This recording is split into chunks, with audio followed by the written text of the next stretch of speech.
অন্য সাবজেক্টগুলোর কি সিলেবাস শেষ নাকি চলতেছে এখনো ক্লাস? স্যার কয়েকটা কোর্সে কি মানে স্যার এ পার্ট বা বি পার্ট যে কোনো একটা শেষ হয়েছে, বাট আরেকটা পার্ট চলছে, এরকমও আছে।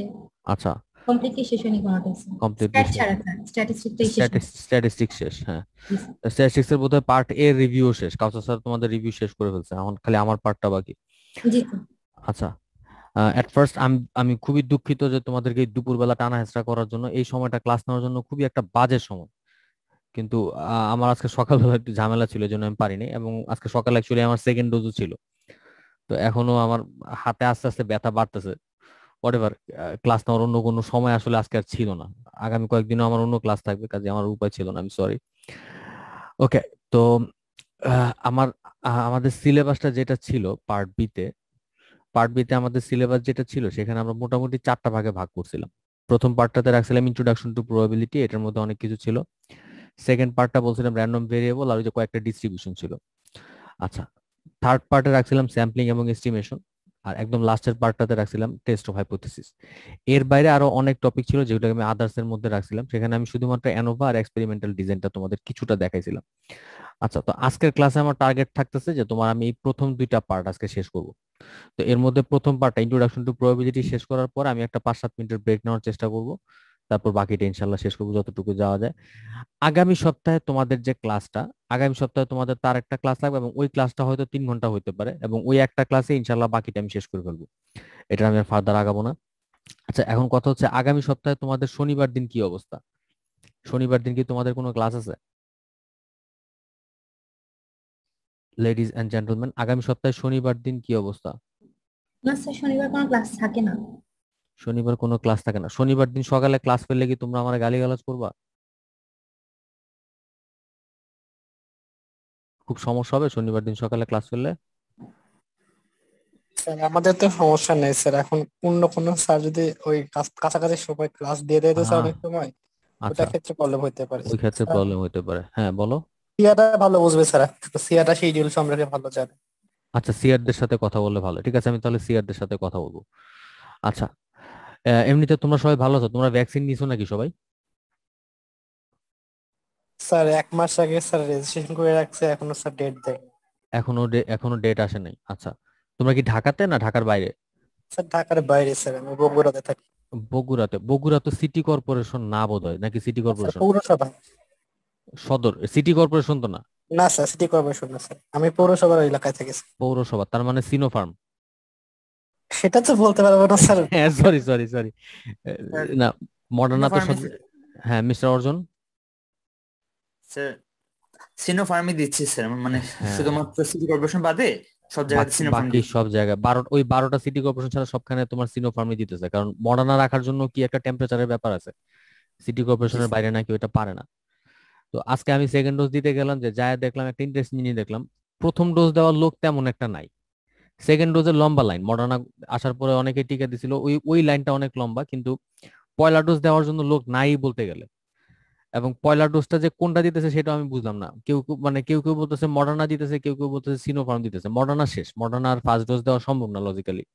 এখন যদি দেয় কেমনে দেবে আমি জানি না, কারণ পেপারেও তো বলছে যে মডার্না দিবে না। হোয়াট। এখন কথা হলো, তোমাদের সবার যদি টিকা নেওয়া না হয় তাহলে তোমরা ভার্সিটিতে আসবা কেমনে? হল তো তোমরা তো অনেক মোটামুটি সবাই হলে থাকো না তোমরা? স্যার এখন আগে না থাকলেও স্যার এখন যে হলে উঠতে হবে স্যার, এখন তো স্যার যে বাসা খোঁজা আবার ওঠা হঠাৎ তো করে তো কঠিন। বাসা পাওয়া যাবে না, এবং হলে উঠতে হলে তোমাদের টিকা দেওয়া লাগবেই। তো এখন সবাই টিকা না দিলে তো এটা কেমনে খুলবে জায়গা, এটা আমি জানি না। আচ্ছা, তো তোমাদের ক্লাস শুরু করার আগে তোমাদের একটা প্রশ্নের উত্তর দিয়ে দিই। তোমরা মোটামুটি সবাই খুব কনসার্ন যে তোমাদের ক্লাস টেস্ট কবে হবে। অন্য কোনো সাবজেক্টে কিছু বলছে ক্লাস টেস্ট নিয়ে? কবে হইতে পারে বা কিছু বলছে কিছু? না স্যার, এখনো সেরকম কিছু বলেন নাই। আচ্ছা, আমাদের স্ট্যাটিস্টিক্স এর সিলেবাস যেহেতু শেষ, আমরা চাইতেছিলাম ক্লাস টেস্টটা নিয়ে ফেলতে। তো কাউসার স্যারের সাথে আমি, কাউসার স্যার এখনো জানাইনি, আমি তোমাদেরই আগে জানাইতেছি। গতকালকে রাতে আমার সাথে তোমাদের লেভেল 2 এর যে কোঅর্ডিনেটর, তার সাথে আমার কথা হয়েছে গতকালকে রাত্রে। তো ওই মশিউর রহমান খান, অ্যাপারেলের দর্পণ স্যার যে উনি, তো ওনার সাথে কথা হয়েছে। উনি আমার কালকে রাত্রে বলছে যে এখন পর্যন্ত ইউনিভার্সিটি কোনো অফিসিয়াল চিঠি ইস্যু করে নাই যে আমাদের লেভেল 2, 3, 4 এ ক্লাস টেস্ট নেওয়ার জন্য। যে কারণে আমাদের বলতেছে যে একটু ওয়েট করার জন্য। তো তোমাদের লেভেল ওয়ানে তোমরা যে পরীক্ষাটা দিয়ে আসছো, লেভেল ওয়ানের পরীক্ষাটা রেজাল্ট দিতে নাকি আরেকটু সময় লাগতে পারে। তোমাদের লেভেল ওয়ানের রেজাল্টটা দেওয়ার পরে আমাদেরকে বলছে ক্লাস টেস্টে নিতে, কাজে তোমাদের আরেকটু ওয়েট করতে হবে। এখন ক্লাস টেস্ট কিরকম হবে সেটাও আসলে এখনো ক্লিয়ার কোনো ইনস্ট্রাকশন আসে নাই। জাস্ট বলছে যে স্যার আমাকে যেটা বললো যে তোমার লেভেল ওয়ানে যেটা ক্লাস চলতেছে ওরা নাকি তোমার 4টার জায়গায় 2টা ক্লাস দিছে, তো তোমাদেরও হয়তো সেরকম হতে পারে যে তোমার একটা হবে তোমার রিটেন বা এমসিকিউ টাইপের, আর একটা ভাইবা, এরকম হয়তো হইতে পারে। এরকমই লেভেল ওয়ানে হয়েছে, তাহলে তোমাদেরও হয়তো সেরকম হতে পারে। কিন্তু যেটাই হোক, আগে লেভেল ওয়ানের পরীক্ষা শেষ হবে, তারপরে আমাদের ডিসিশনটা ওনাদের কাছে আসবে, আসলে তারপরে আমাদের পরীক্ষা নেওয়ার পারমিশন দিবে, তার আগে না। স্যার ব্যাপারটা কি স্যার এরকম যে যদি পার্ট এ লিখিত হয় পার্ট বি ভাইবা, অথবা পার্ট বি লিখিত হইলে পার্ট এ ভাইবা, এরকম হবে স্যার নাকি স্যার বুঝতেছি না। এরকমই একটা কিছু হয়তো করতে হবে, কারণ 2 পার্ট মিলায় যদি এমসিকিউ এবং 2 পার্ট মিলায় যদি ভাইবা করি, এটা তোমাদের উপর প্রেসার পড়ে যাবে। ওটা আমি করতে খুব একটা আগ্রহী না। স্যার আমি পার্সোনালি মনে করি স্যার, যদি মনে করেন যে স্যার মানে পুরো 10 মার্কে যদি একবার এক্সাম নেওয়া হয় বা 20 মার্কের এক্সাম নেওয়া হয় একবারে স্যার, হুম। যদি পুরো সিলেবাসটা দিয়ে দেওয়া হয় তখন স্যার প্রেশার হয়ে যায়। কারণ স্যার সিটি তো স্যার আমরা অল্প অল্প 2-1টা করে চ্যাপ্টার হুম হুম পড়ে হুম পড়ে দিতে অভ্যস্ত না, স্যার। ওইটা এখন আমিও সেটাই করবো, আমিও সেটাই প্রেফার করবো। আমি তোমাদের পুরো সিলেবাস থেকে আমি করার জন্য আমি আগ্রহী না। কারণ কি স্যার পুরো এখন সিলেবাস থেকে এমসিকিউ করতে গেলে অ্যাকচুয়ালি তাহলে তো আমাদেরও স্যার, একটু খাটতে হবে, আমাদেরও অত আমি কোনো দরকার দেখি না ওটার। জি স্যার তাহলে স্যার আমাদেরও স্যার ওইরকম মানে সেমিস্টারের মতো স্যার প্রেশার পড়ে যাবে যে পুরো সিলেবাস হ্যাঁ করতে হবে। হ্যাঁ, আর তাছাড়া একটা জিনিস কি, মনে করো ক্লাস টেস্ট যখন আমি তোমাদের ডেট ডিক্লেয়ার করবো, সেম টাইমে আরো কেউ হয়তো করতে পারে কাছাকাছি সময়। অনেকেরই কিন্তু সিলেবাস শেষ বা ক্লাস টেস্ট নেওয়ার মতো ম্যাটেরিয়ালস মোটামুটি 1 বছরে সবাই পড়ানো হয়েছে কিছু না কিছু। তো সেই ক্ষেত্রে এখন আমি যদি পুরো সিলেবাস দিয়ে দিই, এটা তোমাদের উপরে খুব একটা ফেয়ার জাস্টিফিকেশন, ফেয়ার একটা জাজমেন্ট হবে না। আমি এই কাজটা করবো না, আমার করার ইচ্ছা নাই। তা আমি থ্যাংক ইউ কাউসার স্যার, স্যারের এটা সাথে এত কথা বলে বলবো, দেখলাম। কাউসার স্যারের সাথে আমি কথা বলবো, বলে আমরা ডিসিশন নিবো কি করা যায়। তবে যে কোনো একটা পার্ট হয়তো এমসিকিউ, আর একটা পার্ট হয়তো তোমার ভাইভা হবে। তবে ভাইবার সময় আবার দুইজনই থাকবো আমরা, এটা আবার শিওর থেকো। মনে করো আমি পার্ট বি এর উপর ভাইভা নিতেছি, তাহলে আমার সাথে কাউসার স্যারও থাকবে, উনিও প্রশ্ন করবে। বা তোমার কাউসার মানে আমারটাতে তোমরা এমসিকিউ দিলা, কাউসার স্যারের পার্টে ভাইভা হইতেছে, সেখানেও কিন্তু আমি থাকবো। এরকম হবে, তখন দুজনই আমরা থাকবো। হোয়াটএভার, এগুলো এখনো আমরা ফাইনাল করি নাই, কাজে বলে লাভ না। তাছাড়া আমাদের কালকে বলে দিছে যে পরীক্ষা না নিতে, কাজে আমাদের ওয়েট করতে, ওয়েট করা ছাড়া কিছু করার নেই। আচ্ছা, তো বাবারা, তোমরা যদি পারমিশন দাও তাহলে আমি আস্তে আস্তে রিভিউটা শুরু করে ফেলি। শুরু করব। জি স্যার শুরু করা যায় স্যার। Very sir good. রিভিউটা স্যার একটু ডিটেলসে নেওয়ার চেষ্টা করেন স্যার। হ্যাঁ, স্যার রিভিউটা স্যার একটু ডিটেলসে নেওয়ার চেষ্টা করেন স্যার, অনেক কিছু ভুলে গেছি। অবশ্যই ভুলে গেছে, আমি নিজেই ভুলে গেছি। আমি গতকাল নেই। ক্লাস নিতে যাওয়ার আগে আমি নিজে আগে 10-15 মিনিট পড়ে নিছি, আমার নিজেরই খেয়াল নাই কি কি পড়াইছি। এই ক্লাস চলতেছে 1 বছর ধরে, এখনো মনে আছে কিছু? মনে থাকার তো কথা না। আচ্ছা এর মধ্যে বাবারা, তো আবার একটা টার্ম দিলাম স্যার, আরো তো অবস্থা খারাপ হয়ে গেছে। আচ্ছা তোমাদের ওই পরীক্ষাটা তো ভালোই হয়েছে, তোমরা তো টেনশনে আছো কেন? তোমাদের ওই পরীক্ষাটা বেশ ভালো হয়েছে। এমসিকিউ তোমাদের যেভাবে করছে, এমসিকিউ তোমাদের এমসিকিউ থেকে তো অনেকের পাস মার্ক উঠে গেছে। কারণ তোমাদের এর আগে তোমাদের ওই যে কন্টিনিউয়াস অ্যাসেসমেন্টে মোটামুটি যাই হোক একটা মার্কস ছিল, তারপরে এই পার্ট এই তোমাদের যেটা এমসিকিউ তে তো বেশ ভালো মার্কস আসছে। ফর এক্সাম্পল আমাদের স্ট্যাটিস্টিক্সে যে আমরা যে এমসিকিউটা নিছি লেভেল 2 তে, আমাদের লেভেল 2 তে আমাদের পরীক্ষাতে আমাদের এভারেজই আসছে তোমার 36-এর মধ্যে 32, এভারেজই আসছে আসছে 32। আমি টোটাল মনে হয় 7 জন স্টুডেন্টে দেখছি 25-এর নিচে এমসিকিউতে পাইছে। আর রিটেনটাও মোটামুটি দেখলাম মন্দ হয় নাই, কারণ তোমাদের যেই পলিসি দেওয়া হয়েছে, আমাদের আমাদের যেভাবে বলা হয়েছে এবং তোমরাও যেটা ডিমান্ড করছো, কোনো মতে পার হয়ে যাও। তো এটাতে এটাতে কেউই কোনো ব্যাঘাত ঘটাতে চায় না। আচ্ছা, বাই দ্য ওয়ে, তোমাদের একটা প্রশ্ন করি ক্লাস শুরু হওয়ার আগে। তোমাদের এখন যে টার্মটা চলতেছে লেভেল 2 টার্ম 1, এটার ফাইনাল পরীক্ষাটা ফিজিক্যালি রিটেন দিতে চাও কে কে? ভার্সিটিতে এসে কে কে দিতে চাও? একটু হাত তুলো তো।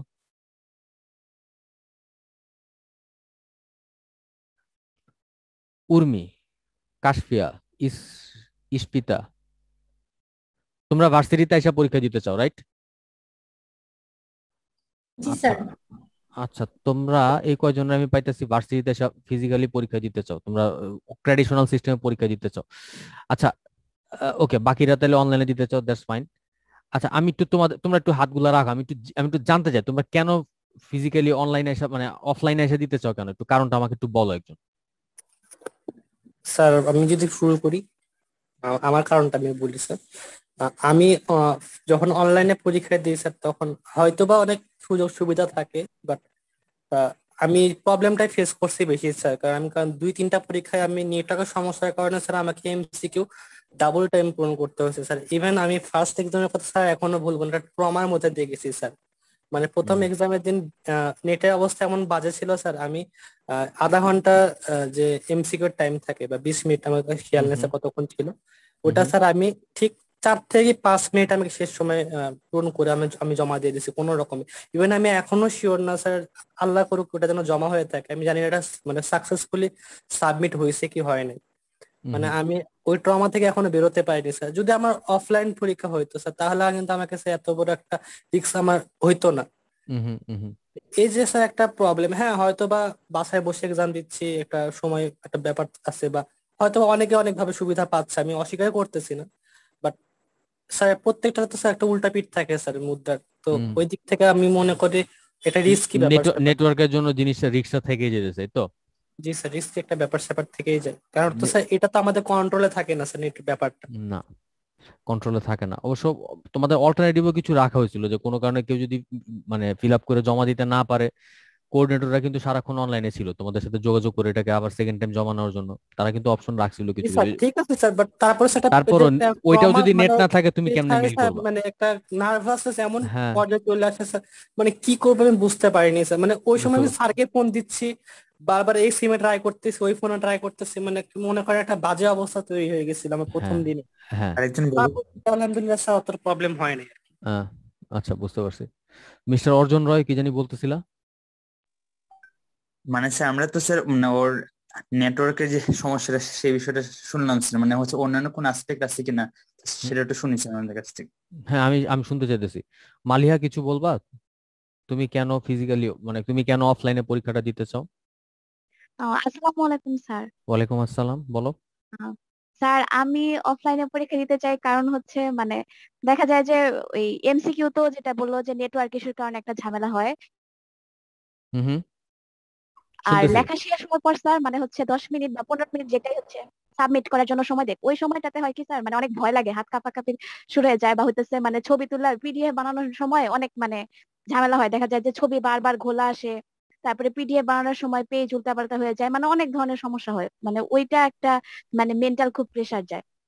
আবার আমার যেটা হয়েছে যে পরীক্ষার সময় দেখা যায় প্রথম দুইটা পরীক্ষায় মানে ছবি তুলছি ঠিকই, তখন দেখছি ক্লিয়ার, কিন্তু ছবিগুলো সোজাসুজি জায়গায় ল্যান্ডস্কেপ উঠছে।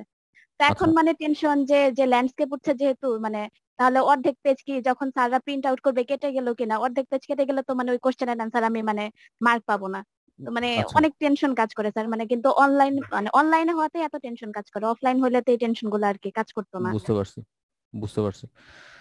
স্যার টোটাল টাইমটা স্যার অনেক কম মনে হয়, মানে যে লিখিত এটা সময়টা। আসলে মিস্টার সারুজ টাইমের ব্যাপারটা, এটা এটা সম্পূর্ণ রিলেটিভ একটা ব্যাপার। কোন কোন সাবজেক্টে দেখা গেছে হয়তো প্রশ্ন একটু বেশি করে ফেলছে, তখন তো তোমাদের এই প্রবলেমটা হইতে পারে।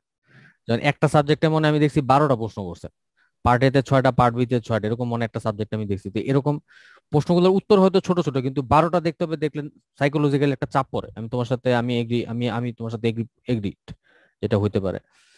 আর ওই যে মালিহা যেটা বলছে যে অর্ধেক আসছে কি আর অর্ধেক আসে নাই কিনা, মালিহা এটা আমি মোটামুটি দেখছি। তোমার তোমরা খাতাগুলো সাবমিট করার পরে একজন অ্যাকচুয়ালি দুইজন টিচার একসাথে বসে বসে সবগুলা খাতা প্রিন্ট করছে, শুধুমাত্র তোমাদের ডিপার্টমেন্টের খাতাগুলো, অন্যগুলোর কথা আমি বলতেছি না। ধরো টেক্সটাইল ম্যানেজমেন্টের কোঅর্ডিনেটর যে ছিল, কোঅর্ডিনেটর আর তোমার ওই যে ডিপার্টমেন্টের হেড, দুজনে একসাথে বসে বসে সবগুলা খাতা প্রিন্ট করে। তো ওই প্রিন্টটা যখন করে, কোনো কারণে যদি অর্ধেক পৃষ্ঠা আসে তাহলে বাকি অর্ধেকটাও তারা খুঁজে টুজা চেক করে তারপর প্রিন্টটা করেই ছাড়ছে, মানে কোনো পৃষ্ঠা মিসিং হয় নাই। এই জিনিসটা তারা ইনশিওর করছে প্রত্যেকটা খাতা ধরে ধরে, ওইখানে সমস্যা হয় নাই। তো আর ওভারঅল আমি এই পর্যন্ত যতটুকু দেখলাম, লেভেল 1-ও যতদূর শুনলাম, মার্কস কিন্তু বেশ ভালো উঠছে, কাজে তোমাদের টেনশনের কোনো কারণ নেই। তোমরা ঘাবড়ায় না, ভয়ের কোনো কারণ নেই। আমি যতটুকু শুনছি যতটুকু দেখছি মোটামুটি মার্কস ভালোই উঠছে। বরং আমি এটা বলতে পারি যে এই অনলাইনে পরীক্ষা যে হয়েছে, এখানে যারা ক্রস করবে এদেরকে পাস করানোটা খুব টাফ হয়ে যাবে। এটা যেভাবে যেই পলিসি নিয়ে আগানো হয়েছে, পলিসিটা যেভাবে নেওয়া হয়েছে যে সেমিস্টারটা শেষ করে ফেলো, যেই পলিসিতে খাতা দেখা হয়েছে বা মার্কিং করা হয়েছে, এবার যারা ক্রস করবে এদেরকে ধরে রাখো যে এদেরকে কেউ পাস করে দিতে পারবে না। মোটামুটি এরকমই আমি দেখছি নাম্বারগুলো, যেভাবে নাম্বার উঠছে। হোয়াট এভার, তবে তোমরা যে কথাগুলো বলছো কথাগুলোর সাথে আমি, আমার মনে হয় তোমাদের পয়েন্টগুলো ঠিক আছে, এরকম হইতে পারে। আচ্ছা, বাকি যারা আছো তোমরা সবাই চাইতেছো অনলাইনে পরীক্ষাটা, এটার কারণ কি? যারা অনলাইনে চাইতেছো পরীক্ষাটা হয়ে যাক, তোমাদের তোমাদের লজিকটা কি? বলো, দুই একজন বলো, আমি একটু শুনি তোমাদের লজিকটা কি। স্যার আসলে আমাদের মানে বিষয়টা হয়েছে কি, আমরা তো হলে থাকি, তো হলে থাকাটা না রিস্ক হয়ে যায়, আমরা যে যারা বাইরে আছি তাদের জন্য রিস্ক হয়ে যায় অনেক। আর অনলাইনে পরীক্ষার ক্ষেত্রেও কিন্তু স্যার সমস্যা অনেক, কারণ আমি আমি আমারটা বলি, দুই দিন পরীক্ষা কি হয়েছে যে আমার 2 দিন পরীক্ষা 2 দিন ঝড় উঠছে, মানে এমন ঝড় উঠছে যে পুরো অন্ধকার হয়ে গেছে। তো বুঝতে এমসিকিউ এর পারছি। সময় এদিকে ঝড় আর এদিকে টাইম কম, তো এটা আমার জন্য অনেক সমস্যা হয়েছে। তারপর রিটার্নের ক্ষেত্রে কি হয়েছে, আমার 2 থেকে 3টা পেজ ঝাপসা আসছে, মানে এত তাড়াহুড়োর মধ্যে করছি। আচ্ছা সবার শেষে দেওয়ার পরে অনেক সমস্যা হয়েছে, আর অফলাইনে দিলেও সমস্যা। তো আমার ক্ষেত্রে আমি এখন বুঝতেছি না কি করবো, যেহেতু আমি হলে থাকি, এই আচ্ছা, জন্য তুমি তুমি কনফিউশনে আছো যে আসলে কি কোনটা বেটার হবে। আ- এ, সমস্যা। তারপরও অনেকে কিন্তু ছিল কোনো আনসার মানে ক্লিয়ারলি যে তোমরা অনলাইনের ফেভারে ছিল। যারা অনলাইনের ফেভারে ছিল একজন আমারে বলো যে কেন অনলাইনে দিতে চাও, বলো একজন আমারে বলো যে এই কারণে তোমরা অনলাইন প্রেফার করতেছো। কোনো সমস্যা নেই, আমার সাথে অথরিটির কোনো যোগাযোগ নাই, আমি তোমাদের নাম ধরে জানাই দিয়ে আসবো না যে এই অনলাইনে দিতে চাইছে, টেনশনের কারণে। আর আমার কথা কেউ শুনবেও না, টেনশন কোনো কারণ নেই। একজন বলো আমারে অনলাইনে দেওয়ার কারণটা কি, লজিকটা কি, কেন তোমরা অনলাইন প্রেফার করতেছো, বলো একজন। কোনো সমস্যা নেই, নির্ভয়ে বলো। স্যার আমাদের যে স্যার 2-1টা শুরু হয়েছে স্যার, সেটা হুম, কিন্তু আমাদের পুরোপুরি যে আমরা ক্লাসগুলা কিন্তু অনলাইনে করেছি। তো হ্যাঁ স্যার সেই আচ্ছা ক্ষেত্রে আমাদের যদি স্যার এক্সামটাও অনলাইনে হয়, তো সেই ক্ষেত্রে একটা স্যার ওই যে মানে সিনক্রোনাইজেশনটা হয় স্যার। তো আমার আচ্ছা। ক্ষেত্রে মনে হয়েছে তো সেটা হইলে ভালো, যেহেতু অনলাইনে শুরু হয়েছে শেষটাও হোক হুম, অনলাইন। শেষটা অনলাইনে হোক। অথবা আমি অনলাইনে যদি তোমার কথাটা সোজা ভাষায় ডিপ্লোমেসি ছাড়া বলি, ফাঁকিবাজি সেমিস্টার ফাঁকিবাজি দিয়ে শেষ হোক নাকি? জি স্যার, আমি কোনো স্যার সমস্যা এদিকে নাই, কোনো সমস্যা নাই। আমি আমার এই সেম ফাঁকিবাজি বলবো এই না। একই উত্তর হ্যাঁ আরো কয়েকজন দিছে। আমি নিজেও স্বীকার করতেছি এখানে যথেষ্ট ফাঁকিবাজি করা হয়েছে, এখানে যথেষ্ট হ্যাঁ ফাঁকিবাজি করা হয়েছে। কাজেই আমি তোমার কথার সাথে পুরোপুরি আমি তোমার উড়াই দিতে পারতেছি না। আরো কয়েকজনই বলছে যে তোমার ফাঁকিবাজি সেমিস্টার ফাঁকিবাজি দিয়ে তাড়াতাড়ি শেষ হয়ে যাক, আর কত। স্যার, আসলে স্যার ফাঁকিবাজির জন্য স্যার আমি বিষয়টা বলি নাই, মানে হুম, বিষয়টা বলছি স্যার, আমরা যদি অফলাইন পরীক্ষা নিই স্যার, পরীক্ষা হইতেও আরো কয়েক মাস সময় লাগবে। মানে আচ্ছা হচ্ছে আমি যেটা বুঝতে পারছি, অফলাইন হইলে যদি জানুয়ারি ফেব্রুয়ারির আগে সম্ভব না, মানে হ্যাঁ সবকিছু আমার কাছে যদি মনে হচ্ছে। হ্যাঁ তো অনলাইনে যদি হয় তো সেক্ষেত্রে হয়তো বা আমরা চাইলে নভেম্বরের মাঝে পরীক্ষাটা নিতে পারবো। তো হ্যাঁ হ্যাঁ, সেক্ষেত্রে সময়টা অনেকটু সেভ হবে। আর কিছুটা সময় প্লাস সেভ হবে। হ্যাঁ জি স্যার, আর প্লাস হচ্ছে ঢাকা তো এখন অনেক ভয় লাগে স্যার, যেরকম ভাবে অবস্থা, যদি সবাই ভ্যাকসিনেশনটা হয়ে যায়, মানে হুম আমরা যদি খুলে যাই ধরেন স্যার ডিসেম্বরের দিকে, তো হুম হুম। সেক্ষেত্রে যেটা সুবিধা হবে, সেক্ষেত্রে দেখা যাবে এটা ম্যাক্সিমাম পিপলের ভ্যাকসিনেট হয়ে গেছে। তো সেক্ষেত্রে আমাদের জন্য লাইফ যে থ্রেটনিং রিস্কটা সেটা অনেক হুম। কম হবে।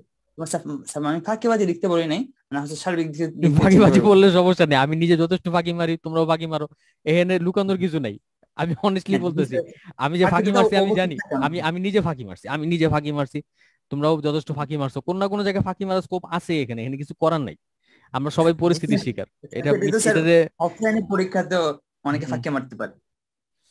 আচ্ছা ওইটা সেটা ওইটা ওইটা তারপরে ওটা ট্র্যাডিশনালি কয়েকশো বছর ধরে হয়ে অলরেডি আসতেছে, যেটা ওটার কম। একটা আলাদা ভ্যালু আছে অবশ্যই। ওটা ওটা অবশ্যই ইউজফুল দেখেই এখনো চলে আসতেছে, নাহলে তো অনলাইনে আরো 10 বছর আগে চলে আসতো, আসে নাই এখনো।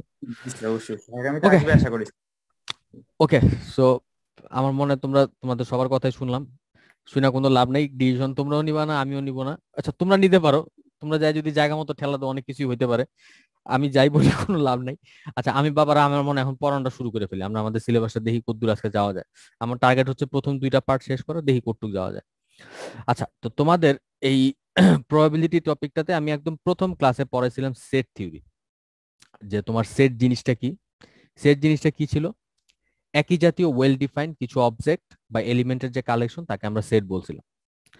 তো এটা আমরা রিয়েল লাইফে অনেক এক্সাম্পল দেখি, যেমন আমরা বলি ডিনার সেট। ডিনার সেটের মধ্যে কি থাকে, হয়তো তোমার অনেকগুলো গ্লাস প্লেট কাটলারি যেগুলো থাকে একই জাতীয়, এরা সবগুলো কি আমরা ডিনারের সময় আমরা আমাদের টেবিলে আমরা ইউজ করি ডিনার সেট। আচ্ছা তো এখন দেখো এই সেটের কিছু ক্লাসিফিকেশন আমরা দেখছিলাম, এগুলো তোমরা সবাই ইন্টারমিডিয়েটে পড়ে আসছো, এগুলো খুব কমন। আর যারা স্টুডেন্টদের পড়াও 9-10 বা ইন্টারমিডিয়েটে, তারা তো তাদের জন্য এগুলো রেগুলার, এগুলো তোমরা চর্চার মধ্যে আসো। ইউনিভার্সাল সেটটা কি জিনিস, সব সেটের এলিমেন্ট যেই সেটের মধ্যে আছে তাকে আমরা ইউনিভার্সাল সেট বলি। একটা সেট যদি এরকম হয় যে এর মধ্যে কোনো এলিমেন্ট নাই, তাকে আমরা বলি এমটি সেট। যেমন ঢাকা কলেজে মেয়েদের সেট, এটা এমটি সেট, এখানে কোনো মেয়ে নাই। আচ্ছা সাবসেটটা কি ছিল, সাবসেটটা আমার মনে হয় আমি একটু লিখি। ধরো এ একটা সেট, এর মধ্যে এলিমেন্ট আছে হচ্ছে তোমার 1 2 3। আচ্ছা বি একটা সেট, বি এর মধ্যে এলিমেন্ট আছে হচ্ছে তোমার শুধুমাত্র 2, সরি শুধুমাত্র আছে 2। তাহলে আমরা কি বলবো যে বি হচ্ছে তোমার B is a subset of A. আচ্ছা, তো এখানে আমরা প্রসঙ্গত উল্লেখ করতে পারি আমাদের যত সেট আমরা ক্রিয়েট করতে পারি, আমরা চিন্তা করতে পারি, সব সেটই ইউনিভার্সাল সেটের সাবসেট। আচ্ছা, ইউনিট সেটটা কি ছিল, যে একটা সেটের মধ্যে এলিমেন্টের সংখ্যা যদি কেবলমাত্র একটা হয় তখন আমরা তাকে বলছি ইউনিট সেট। আচ্ছা, সেটের অপারেশনের মধ্যে অনেক কিছু ছিল, আমরা অল্প কয়েকটাই দেখছি। আমাদের মেইনলি ইম্পর্টেন্ট ছিল হচ্ছে ইউনিয়ন, ইন্টারসেকশন, এগুলা। ইউনিয়নটা কি জিনিস, যে আমরা যদি এ ইউনিয়ন বি নেই তাহলে আমরা কি পাবো, আমরা এই দুইটা সেটের মধ্যে সবকিছু মিলে যা আছে সবকিছু আমরা পাবো, সেটা হচ্ছে তোমার 1 2 3। আচ্ছা, আর ইন্টারসেকশনটা কি হবে, ইন্টারসেকশনের বেলা আমাদের এখানে সাইনটা চেঞ্জ হয়ে যাবে, তখন সেটা হবে এ কাপ বা এ ইন্টারসেক্টের যে চিহ্নটা, এ ইন্টারসেক্ট বি, এটা সমান সমান কি হবে, শুধুমাত্র দুইটার মধ্যে যে কমনটা আছে সেটা। আচ্ছা, তো এখন একটা ইউনিভার্সাল সেট চিন্তা করো যার মধ্যে নাকি আমার এলিমেন্ট আছে 1 2 3 4। আচ্ছা, তাহলে আমরা যখন নাকি কমপ্লিমেন্টারি সেট নিয়ে কাজ করব, মনে করো এ একটা সেট, এর কমপ্লিমেন্টারি সেটটাকে আমরা এ বার অথবা এ প্রাইম দিয়ে প্রকাশ করব, এটা সমান সমান কি হবে, ইউ মাইনাস এ। অর্থাৎ আমাদের এটা তাহলে কি আসবে, তোমার ইউনিভার্সাল সেট থেকে যদি আমি এটাকে বাদ দিয়ে দিই তাহলে থাকে যেটা 4 হচ্ছে আমার এ এর কমপ্লিমেন্টারি সেট। তো এখানে একটা জিনিস উল্লেখযোগ্য, যেহেতু আমরা যদি একটা সেটের সাথে তার কমপ্লিমেন্টারি সেটের ইউনিয়ন নেই তাহলে আমরা আমাদের ইউনিভার্সাল সেটটা পেয়ে যাই। আচ্ছা, সেটের বিয়োগফলও তোমরা অলরেডি দেখে ফেলছো, একটা সেট থেকে আরেকটা সেটকে কমপ্লিটলি বাদ দেওয়া হচ্ছে তার বিয়োগফলটা। আচ্ছা, পাওয়ার সেট কি জিনিস, যে আমরা একটা সেট থেকে টোটাল কতগুলা সেট কনস্ট্রাক্ট করতে পারি। এটার জন্য আমাদের একটা ফর্মুলা ছিল 2 টু দি পাওয়ার n, যে একটা সেটে যদি n সংখ্যক এলিমেন্ট থাকে তাহলে আমরা ওই সেটটা থেকে 2 টু দি পাওয়ার n সংখ্যক বিভিন্ন রকমের সেট আমরা কনস্ট্রাক্ট করতে পারবো। এটা এলিমেন্ট একটা দুইটা তিনটা চারটা করে অনেকগুলা বাড়ায় আমরা as final 2 to the power n সংখ্যক সেট আমরা কনস্ট্রাক্ট করতে পারবো। আচ্ছা, তো এরপরে প্রবাবিলিটি বেসিক টার্মে যাওয়ার আগে আমাদের কিছু ডেফিনেশন ছিল। ডেফিনেশনগুলো কি ছিল, প্রথমে আসো এক্সপেরিমেন্ট বা ট্রায়াল। আচ্ছা, এক্সপেরিমেন্ট বা ট্রায়ালটা কি জিনিস, মনে করো একটা ডিসিশনে পৌঁছানোর জন্য একটা কাজ বা কয়েকটা কাজ, এগুলোকে যদি আমরা সেম কন্ডিশনের আন্ডারে বারবার রিপিট করতে পারি তাহলে প্রত্যেকবার করাকে আমরা বলবো এক একটা ট্রায়াল। আর পুরা যে প্রসিডিওরটা, এই যে মনে করো 100 500 600 বার করলাম বা 2 3 বার করলাম, পুরাটা হচ্ছে আমার একটা এক্সপেরিমেন্ট। তো এটা যখন আমি তোমাদের ক্লাসে পড়াই আমি তোমাদেরকে ওই এডিসনের এক্সাম্পলটার কথা বলছিলাম। এডিসনের যে এক্সপেরিমেন্টটা ছিল সেই এক্সপেরিমেন্টে প্রত্যেকটা ট্রায়ালের রেজাল্ট কি ছিল, মনে করো ট্রায়াল 1 তার রেজাল্ট কি ছিল, এদের একটা সাকসেস পাইছে, সে যে ফিলামেন্টটা ইউজ করছে এটা এদের কাজ করছে অথবা কাজ করে নাই। মনে করো ট্রায়াল 1 এ সে পাইছে সাকসেস, ট্রায়াল 2 তে সে পাইছে একটা ফেলিউর। আচ্ছা, তাহলে আমাদের এই এডিসন যে এক্সপেরিমেন্টটা করছে টোটাল সে মনে করো নাম্বার অফ ট্রায়ালস ছিল তোমার কয়টা, ধরো সে টোটাল হয়তো তোমার 1000টা এক্সপেরিমেন্ট করছে, ট্রায়াল করছে, তাহলে তার এক্সপেরিমেন্টের ট্রায়াল ছিল 1000টা এবং এই পুরো এক্সপেরিমেন্টে আউটকাম ছিল মাত্র দুইটা, একটা হচ্ছে সাকসেস আর একটা হচ্ছে ফেলিউর।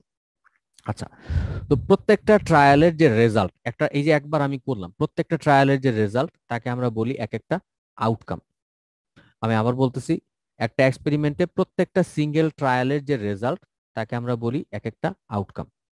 আচ্ছা, আর একটা এক্সপেরিমেন্টে আমরা যত পসিবল আউটকাম পাইতে পারি তাদের সেটটাকে আমরা বলি স্যাম্পল স্পেস। এই স্যাম্পল স্পেসকে আমরা ক্যাপিটাল এস দিয়ে প্রকাশ করি। এটার মধ্যে তাহলে কি কি থাকবে, যেমন আমার যদি এই এডিসনের কথাটাই চিন্তা করি, এডিসনের এক্সপেরিমেন্টের আউটকাম ছিল মাত্র দুইটা, এদের সে একটা সাকসেস পাবে অথবা সে একটা ফেলিউর পাবে, এর বাইরে অন্য কোনো আউটকাম এখানে ছিল না। তাহলে আমার এই এডিসনের এক্সপেরিমেন্টের আউটকাম কয়টা, সাকসেস এবং ফেলিউর, এবং এইটার যে সেটটা, এই যে টোটাল আউটকামের অল পসিবল আউটকামের যে সেটটা এটাকে আমরা ক্যাপিটাল এস দিয়ে প্রকাশ করি, এটি হচ্ছে আমাদের স্যাম্পল স্পেস। আচ্ছা, স্যাম্পল স্পেস গেল। তো এখন দেখো আমাদের স্যাম্পল স্পেস থেকে আমরা আমাদের পছন্দের আউটকাম গুলা নিয়ে যদি একটা সেট কনস্ট্রাক্ট করি তাহলে সেটাকে আমরা বলি এক একটা ইভেন্ট। যেমন মনে করো আমাদের প্রথম যে সেটটা ছিল, আমার ইউনিভার্সাল সেট যেটা ছিল 1 2 3 4, এখান থেকে আমি বললাম যে আমরা এখানে শুধুমাত্র বেজোর যে পয়েন্টগুলো সেটা নিয়ে আমি একটা সেট কনস্ট্রাক্ট করতে চাই।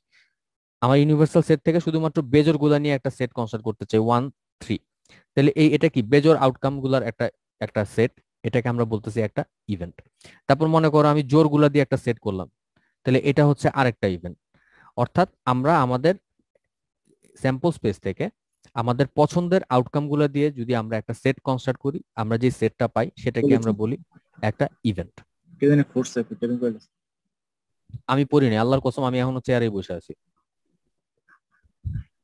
লেডিজ এন্ড জেন্টলম্যান, এই পর্যন্ত যা যা বলছি তোমরা কি বুঝতে পারছো, এগুলো কি মনে পড়তেছে কিছু কিছু? জি স্যার, মনে আছে স্যার। Very good.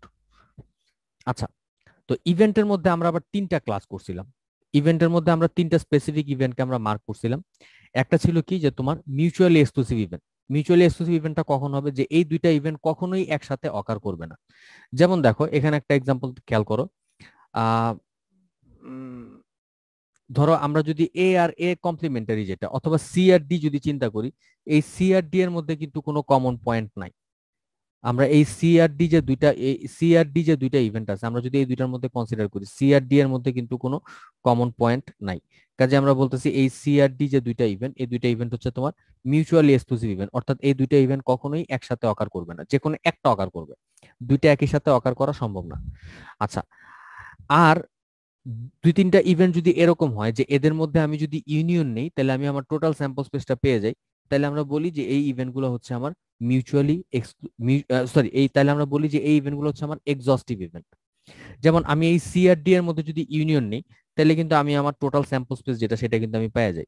তাহলে আমরা বলতেছি যে আমাদের এই সিআরডি যে ইভেন্টটা, এই দুইটা ইভেন্ট হচ্ছে তোমার এক্সস্টিভ ইভেন্ট, কারণ আমরা এদের মধ্যে ইউনিয়নটা যদি নেই, আমরা আমাদের ফাইনাল যে স্যাম্পল স্পেসটা সেটা পেয়ে যাই। আর কমপ্লিমেন্টারি ইভেন্টের সংজ্ঞাটা তোমাদের একটু আগে ওই যে কমপ্লিমেন্টারি সেট থেকে তোমরা দেখছো, যে আমরা একটা ইভেন্টের সাথে যদি তার কমপ্লিমেন্টারি ইভেন্টের ইউনিয়ন নেই, তাহলে আমরা আমাদের স্যাম্পল স্পেসটা পেয়ে যাই। কারণ আমরা নিজেরাই দেখছি একটু আগে যে স্যাম্পল স্পেস থেকে যদি আমি ইভেন্টটাকে বাদ দিই, তাহলেই কিন্তু আমি আমার কমপ্লিমেন্টারি ইভেন্টটা পাই। লেডিজ এন্ড জেন্টলম্যান, একটা জিনিস খেয়াল রাখো, আমার স্যাম্পল স্পেস যখন বলতেছি, আমি বলতেছি একটা এক্সপেরিমেন্টের অল পসিবল আউটকামকে। আর এর আগে যেটা ছিল ইউনিভার্সাল সেট, ওইটার কনসেপ্টটা আর স্যাম্পল স্পেসের কনসেপ্টটা কিন্তু আলটিমেটলি একই। দুইটার মধ্যে কিন্তু খুব একটা পার্থক্য নেই। পার্থক্যটা কি, যে স্যাম্পল স্পেসটা আমরা বলতেছি একটা এক্সপেরিমেন্টের অল পসিবল আউটকাম হিসেবে। আচ্ছা, এই পর্যন্ত সব ঠিক আছে তোমাদের? লেডিজ এন্ড জেন্টলম্যান, এই পর্যন্ত সব ঠিক আছে? জি স্যার। আলহামদুলিল্লাহ। আচ্ছা, তো এখন দেখো, আমাদের রিয়েল লাইফে আমরা যত ইভেন্ট প্রায় সবগুলো ইভেন্টই অ্যাকচুয়ালি র্যান্ডম ইভেন্ট। র্যান্ডম ইভেন্টের কনসেপ্টটা কি, যে আমাদের এই এক্সপেরিমেন্ট যেটা করতেছে, এই এক্সপেরিমেন্টের সবগুলা পসিবল আউটকাম আমরা আগে থেকেই জানি। তো কোনো পার্টিকুলার ট্রায়ালে কোন মানটা আসবে এটা আমরা আগে থেকে জানি না, সেই জন্য আমরা বলতেছি যে এই ট্রায়ালগুলো থেকে যে আউটকামগুলো থেকে আমি যে ইভেন্ট পাবো, সেটা আলটিমেটলি একটা র্যান্ডম ইভেন্ট। তো তোমাদেরকে এই সংখ্যাটা আমি আলাদা করে লিখে দিচ্ছি, কারণ কোনো কারণে যদি বলে ইভেন্ট আর র্যান্ডম ইভেন্ট দুইটার সংখ্যায় যদি একসাথে আইসা পড়ে, তাহলে যেন আলাদা করে লিখতে পারো, সেই জন্য আমি এখানে সংখ্যাটা আমি আমার স্লাইডের মধ্যে দিয়ে দিছিলাম। আচ্ছা, তো এটা আপাতত আমাদের খুব একটা জরুরি না, আমাদের মেইনলি দরকার এই সংখ্যাগুলো। এটাই আমি তোমাদের সাথে এখন ক্লিয়ার করলাম। তো এখন আমরা যাব প্রবাবিলিটির ডেফিনেশনে। তো প্রবাবিলিটি ডেফিনেশনে আমরা যখন যাই, যদি আমরা একদম সিম্পল ভাষায় বলি, প্রবাবিলিটি জিনিসটা হলো যে একটা ইভেন্ট অকার করবে কিনা। একটা ইভেন্ট, এই যে আমরা স্যাম্পল স্পেস থেকে একটা ইভেন্ট অকার করছি, আমাদের পছন্দ মতো আউটকাম গুলোর একটা সেট আকারে একটা ইভেন্ট বানাইছি আমরা, একটা ইভেন্ট অকার করবে কিনা তার যে লাইকলিহুড, তার যে চান্স, এটাকে যদি আমরা নিউমেরিক্যালি প্রকাশ করি, সেটাই হচ্ছে আমার প্রবাবিলিটি।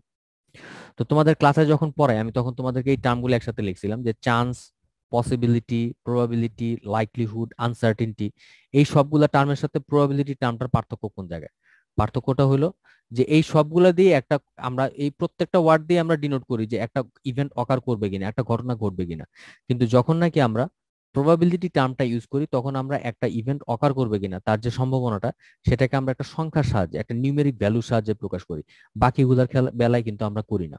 আমরা বলি যে আজকে বৃষ্টি হওয়ার চান্স অনেক ভালো, আজকে বৃষ্টি হওয়ার ভালো পসিবিলিটি আছে।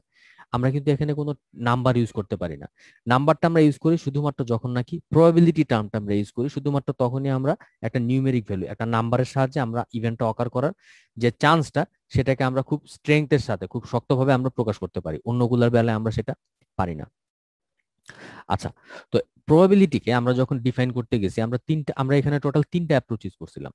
প্রথম অ্যাপ্রোচটা ছিল আমার ক্লাসিক্যাল অ্যাপ্রোচ। ক্লাসিক্যাল অ্যাপ্রোচটা কি, যে মনে করো একটা ইভেন্ট আমি ডিফাইন করছি এ, আর স্যাম্পল স্পেস হচ্ছে এস, তাহলে আমাদের প্রবাবিলিটি অফ এটা কি হবে, আমার এ সেটটার মধ্যে কয়টা এলিমেন্ট আছে ডিভাইডেড বাই আমার স্যাম্পল স্পেসের মধ্যে কয়টা এলিমেন্ট আছে। আচ্ছা, যেমন এখানে আমি একটা ম্যাথ করছি, দেখো একটা ম্যাথ ক্লাসে আমরা ট্রাই করছিলাম, একদম সিম্পল একটা ম্যাথ, যে একটা অর্ডিনারি ডাইকে যদি আমরা একবার ছুঁড়ে মারি, তাহলে আমাদের ইভেন নাম্বার আসবে, তার প্রবাবিলিটি কত, অথবা 4-এর চেয়ে বড় একটা নাম্বার আসবে, তার প্রবাবিলিটি কত। আচ্ছা, তো এখন খেয়াল করে দেখো, আমরা যখন নাকি এই কাজটা করতে যেতেছি, ইভেন নাম্বার আসবে কিনা তার প্রবাবিলিটি বের করতে চাইতেছি, তাহলে মনে করো আমি যদি আমার এই ওয়ার্ড ফাইলে যদি আমি জাস্ট সলভটা একটু করি, দেখো আমরা ফার্স্টে বলবো let the sample space is denoted by as and the event that an even number will occur is denoted by a. তাহলে আমাদের probability of a কত হবে? সো probability of a হচ্ছে, আচ্ছা তার আগে আমাদের স্যাম্পল স্পেস ডিফাইন করতে হবে। হেয়ার s সমান সমান হচ্ছে, যেহেতু আমরা একটা ডাই থ্রো করছি কাজে এখানে 6টা পয়েন্ট আসতে পারে, 1 2 3 4 5 6, 6টা পয়েন্ট আসতে পারে। আর এর ইভেন্টটা হচ্ছে কি যে আমার শুধুমাত্র ইভেন নাম্বার আসতেছে, তাহলে এর মধ্যে থাকবে হচ্ছে তোমার 2 4 6। তাহলে probability of a সমান সমান কত হবে? নাম্বার অফ a, যে আমার এ সেটটাতে কয়টা এলিমেন্ট আছে, divided by number of capital S সমান সমান হচ্ছে তোমার 3/6। এটাই হচ্ছে আমার আনসার। তাহলে আমাদের এখানে কাজগুলো কি হবে, আমাদের সলভগুলো যখন আমরা করব, প্রবাবিলিটি যে কোনো ম্যাথে আমরা যখন সলভ করবো, আমাদের প্রথম কাজ হলো স্যাম্পল স্পেস, এটাকে খুব ক্লিয়ারলি ডিফাইন করতে হবে। স্যাম্পল স্পেস ক্লিয়ারলি ডিফাইন করতে হবে, ইভেন্ট কোনটা এটা ক্লিয়ারলি ডিফাইন করতে হবে।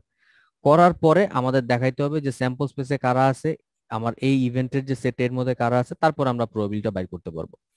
আচ্ছা, এগুলো হলো একদম বেসিক ম্যাথ। আচ্ছা, এটা হলো আমার একটা অ্যাপ্রোচ, যে আমরা এখানে কি করতেছি, আমরা যে ইভেন্টের প্রবাবিলিটি বের করতে চাই তার ফেভারে কয়টা আছে ডিভাইডেড বাই স্যাম্পল স্পেসে কয়টা আছে, এটার রেশিওটা বের করতেছি। আচ্ছা, এরপরের অ্যাপ্রোচটা যেটা, এটা আমাদের খুব একটা লাগে না, তাও আমি দিয়ে রাখছি রিলেটিভ ফ্রিকোয়েন্সি অ্যাপ্রোচ, যেটা এটা তোমাদের খুব একটা দরকার নেই। এই জিনিসটা আমাদের লাগে অ্যাকচুয়ালি, এটা খুবই হাইপোথেটিক্যাল। এটা লাগে হচ্ছে যখন নাকি আমার স্যাম্পল স্পেসের সাইজ অনেক বড় হয় এবং আমরা যে ইভেন্টের প্রবাবিলিটি বের করতেছি তার জন্য যে পয়েন্ট সেটা যদি খুব ছোট হয়, তখন আমাদের এই অ্যাপ্রোচটা ইউজ করতে। এটা আরেকটা নাম হচ্ছে স্ট্যাটিস্টিক্যাল অ্যাপ্রোচ, এটা তোমাদের কোনো প্রয়োজন নাই আপাতত। আচ্ছা, তারপর এটা ছিল তোমার সাবজেক্টিভ অ্যাপ্রোচ। সাবজেক্টিভ অ্যাপ্রোচে আমরা কি করছি, আমরা দেখছি যে তোমার যখন নাকি আমরা কোন একটা ইভেন্ট অকার করার প্রবাবিলিটি আমাদের নিজেদের এক্সপেরিয়েন্স থেকে, আমাদের নিজেদের সাবজেক্টিভ ওপিনিয়ন থেকে প্রকাশ করি, তখন আমরা সেটাকে বলি যে এটা প্রবাবিলিটির সাবজেক্টিভ অ্যাপ্রোচ। যেমন আজকে সকালবেলা যখন আমি ঘুম থেকে উঠছি, আমি আকাশ দেখা বললাম যে আজকে আজকে আজকে যে ধরনের রোদ উঠছে, আজকে বৃষ্টি হওয়ার চান্স 20% এরকম। তো এটা কি, আমি কিন্তু কোনো এক্সপেরিমেন্ট থেকে বলিনি, এটা আমি আমার জাস্ট আমার যে রিয়েল লাইফ, আমার যে এক্সপেরিয়েন্স, আমার অতীত এক্সপেরিয়েন্স যেটা রোদ দেখা, সেটা থেকে আমি বলছি। এবং আমার এক্সপেরিয়েন্সে ভুল হইতেই পারে, যে কারণে আমি ঘরের থেকে যখন বের হইছি তখন শুকনা ছিল, আসার সময় বৃষ্টিতে ভিজে ভিজে আমি আসছি। তো এই সাবজেক্টিভ অ্যাপ্রোচটা তাহলে কি করতেছে, এটা কোনো এক্সপেরিমেন্টের উপরে বেস করে না, রেদার এটা একটা মানুষের এক্সপেরিয়েন্সের উপরে বেস করে এই অ্যাপ্রোচটা কাজ করে। আচ্ছা, লাস্টেরটা হচ্ছে তোমার এক্সিওমেট্রিক অ্যাপ্রোচ। এক্সিওমেট্রিক অ্যাপ্রোচে আমরা কি করি, এটা অ্যাকচুয়ালি তোমার তিনটা কন্ডিশনের আন্ডারে, তিনটা অ্যাজাম্পশনের আন্ডারে প্রবাবিলিটি জিনিসটা ডিফাইন করছে। এই তিনটা অ্যাজাম্পশনকে আমরা বলি, প্রত্যেকটাকে বলি একটা এক্সিওম। এটা কেমনে কাজ করে, প্রথমে বলতেছি যে তোমার যে কোনো একটা ইভেন্ট এ তার অকার করার প্রবাবিলিটি, যে প্রবাবিলিটি অফ এ যেটা, এটা অবশ্যই নন নেগেটিভ হবে, এটার মান কখনোই নেগেটিভ হবে না, এটা কখনোই জিরোর নিচে যাবে না। সেকেন্ড পয়েন্টটা আমরা বলতেছি যে আমাদের স্যাম্পল স্পেসের উপরে যতগুলো পয়েন্ট আছে, আমাদের স্যাম্পল স্পেসের উপরে টোটাল প্রবাবিলিটি হচ্ছে তোমার 1।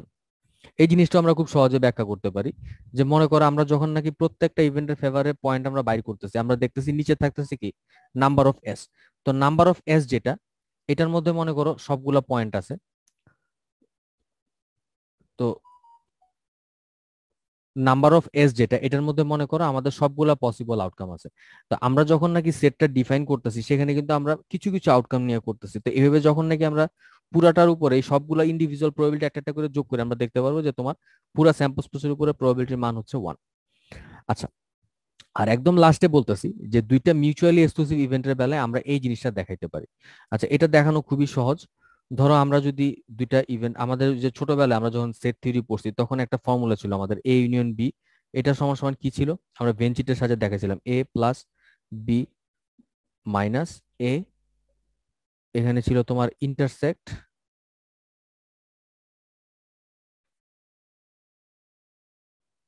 এ ইন্টারসেক্ট বি, এরকম একটা টার্ম আমরা ছোটবেলায় পড়ছিলাম, মনে পড়ে বাবারা? ক্লাস 9-10-এ ছিল যে এরকম একটা টার্ম ছিল তোমাদের। আচ্ছা, তা এখন আমরা যদি এটা দুই পাশে প্রবাবিলিটি নিই, তাহলে আমরা কি পাবো, প্রবাবিলিটি অফ, আমি কাজ করি পুরোটা লেখা ফেলি,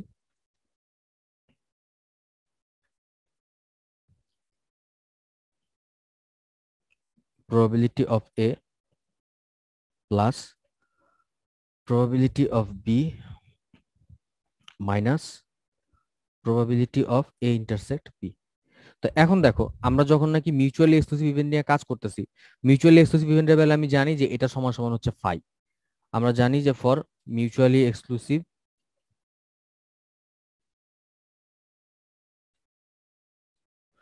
তোমার এ ইন্টারসেক্ট বি, যেটা আমরা জানি যে এটা সমান সমান হচ্ছে তোমার, এটা সমান সমান হচ্ছে ফাঁকা সেট, অর্থাৎ এটার কোনো মান নাই। তো যেহেতু এটার মধ্যে কোনো মান নাই, কাজে আলটিমেটলি আমার এই প্রবাবিলিটির মানটা জিরো হয়ে যায়। তাহলে থাকে কোনটা? তাহলে আমরা দেখতেছি যে তখন থাকে শুধুমাত্র এটা। এটা কি আমরা বলতেছি যে দুইটা মিউচুয়ালি এক্সক্লুসিভ ইভেন্টের বেলায় আমাদের probability of A union B এটা সমান হবে দুইটার ইন্ডিভিজুয়াল প্রবাবিলিটির যোগফলের সমান। বাবারা তোমরা কি এটা এই তিনটা এক্সিওম বুঝতে পারছো? তোমাদের রিয়েল লাইফের কনসেপ্টের সাথে কি মিলে এই তিনটা? লেডিজ এন্ড জেন্টলম্যান, এই তিনটা কি মিলে? জি স্যার, মিলে স্যার। Very good. আচ্ছা ওকে, এরপরে আমরা ক্লাসে বোধহয় একটা ছোট ম্যাথ করছিলাম। এক্সিওম অর্থটা যদি স্যার একটু বলতেন স্যার। এক্সিওম অর্থ হচ্ছে তোমার অ্যাজাম্পশন বা লেমা এই টাইপের, আমার যতদূর মনে পড়ে। লেমা লেমা ছিল না একটা থিওরি থেকে ছোট ছোট আরো কিছু লেমা আসতো না, লেমা টাইপের বা অ্যাজাম্পশন টাইপের, এরকম জিনিসের মিন করতে এক্সিওম এক্সিওম শব্দটা ইউজ করা হয়। এই তিনটাই হচ্ছে এক একটা এক্সিওম, এই তিনটে এক্সিওমের উপরে দাঁড়ায় আছে আমাদের এক্সিওমেটিক অ্যাপ্রোচের ডেফিনিশনটা। প্রত্যেকটা হচ্ছে একটা এটা কি স্যার অ্যাজাম্পশন থেকে আসছে স্যার? এক্সিওমেটিক অ্যাজাম্পশনের কাছাকাছি জিনিসটা। স্যার আচ্ছা, এক্সোমেট্রিকের ক্ষেত্রে স্যার সবসময় কি স্যার মিউচুয়ালি এক্সক্লুসিভ হবে, এরকম কোনো শর্ত আছে? যখন শুধুমাত্র মিউচুয়ালি এক্সক্লুসিভ হবে শুধু তখনই এটা হবে, আদারওয়াইজ হবে না। আর সবসময় দুইটা ইভেন্ট মিউচুয়ালি এক্সক্লুসিভ হবে এরকমও কোনো ধরা বাঁধার নিয়ম নেই, নাও হইতে পারে। যদি হয় শুধু তখনই এটা কাজ করবে, আদারওয়াইজ কাজ করবে না। মানে স্যার এক্সোমেট্রিক অ্যাপ্রোচের ক্ষেত্রে সবসময় স্যার মিউচুয়ালি এক্সক্লুসিভ হবে, এটাই তো? হ্যাঁ, এক্সিওমেটিক অ্যাপ্রোচের সংজ্ঞার মধ্যে এটা বলে রাখছে যে যদি তোমার দুইটা ইভেন্ট মিউচুয়ালি এক্সক্লুসিভ হয় তখন সেটা হোল্ড করবে, এটা বলে রাখছে। অন্য জায়গাতেও হইতে পারে, কিন্তু এক্সিওমেটিক অ্যাপ্রোচের ডেফিনিশনে তিনটা অ্যাজাম্পশন তারা দিয়ে রাখছে, তার মধ্যে একটা হচ্ছে এটা। অন্য জায়গাতেও হইতে পারে। আচ্ছা, এরপর আমরা ক্লাসে একটা ম্যাথ করছিলাম। ম্যাথটা কি ছিল আমি জানি না, এটা তখন তোমাদের জন্য সাবজেক্ট নাম চেঞ্জ করছিলাম কিনা। আমরা ধরে নিয়েছিলাম যে তোমার এনভায়রনমেন্টাল সায়েন্স ডিপার্টমেন্টে 45 জন স্টুডেন্ট আছে, যাদের মধ্যে তোমার 41 জন স্টুডেন্ট আছে, তার মধ্যে তোমার 26 জন ছেলে আর 15 জন মেয়ে। তো এখন তাদের ডিপার্টমেন্ট বলছে যে তাদেরকে 4টা কমপ্লিমেন্টারি টিকিট দিবে ডক্টর স্ট্রেঞ্জ দেখার জন্য, ইয়াতে যায়, সিনেপ্লেক্সে যায়। আচ্ছা, তো এখন তারা এই টিকিট গুলো দিছে র্যান্ডমলি। তা আমাদেরকে প্রবাবিলিটি বের করতে বলছে যে এই 4টা টিকিটই 4টা মেয়ে পাবে, তার প্রবাবিলিটি আমাদেরকে বের করতে বলছে। আচ্ছা, তো আমরা ফার্স্টে ধরে নিলাম যে আমাদের এখানে তোমার কি বলে, আমরা ফার্স্টে বলে নিলাম যে আমাদের স্যাম্পল স্পেসটা হচ্ছে ক্যাপিটাল এস, আর 4টা মেয়ে যে ইভেন্ট টিকিট গুলো পাবে তাকে আমি বলছি প্রকাশ করলাম ইভেন্ট এ দিয়ে। আচ্ছা, তাহলে এখন দেখো আমরা যেটা প্রকাশ করলাম যে স্যাম্পল স্পেস হচ্ছে ক্যাপিটাল এস আর 4টা মেয়ে পাবে তার ইভেন্ট হচ্ছে এ, তাহলে আমাদের প্রবাবিলিটি অফ এ সমান সমান কি হবে, যে নাম্বার অফ এ, যে আমার এ এর ফেভারে কয়টা পয়েন্ট আছে, divided by number of S.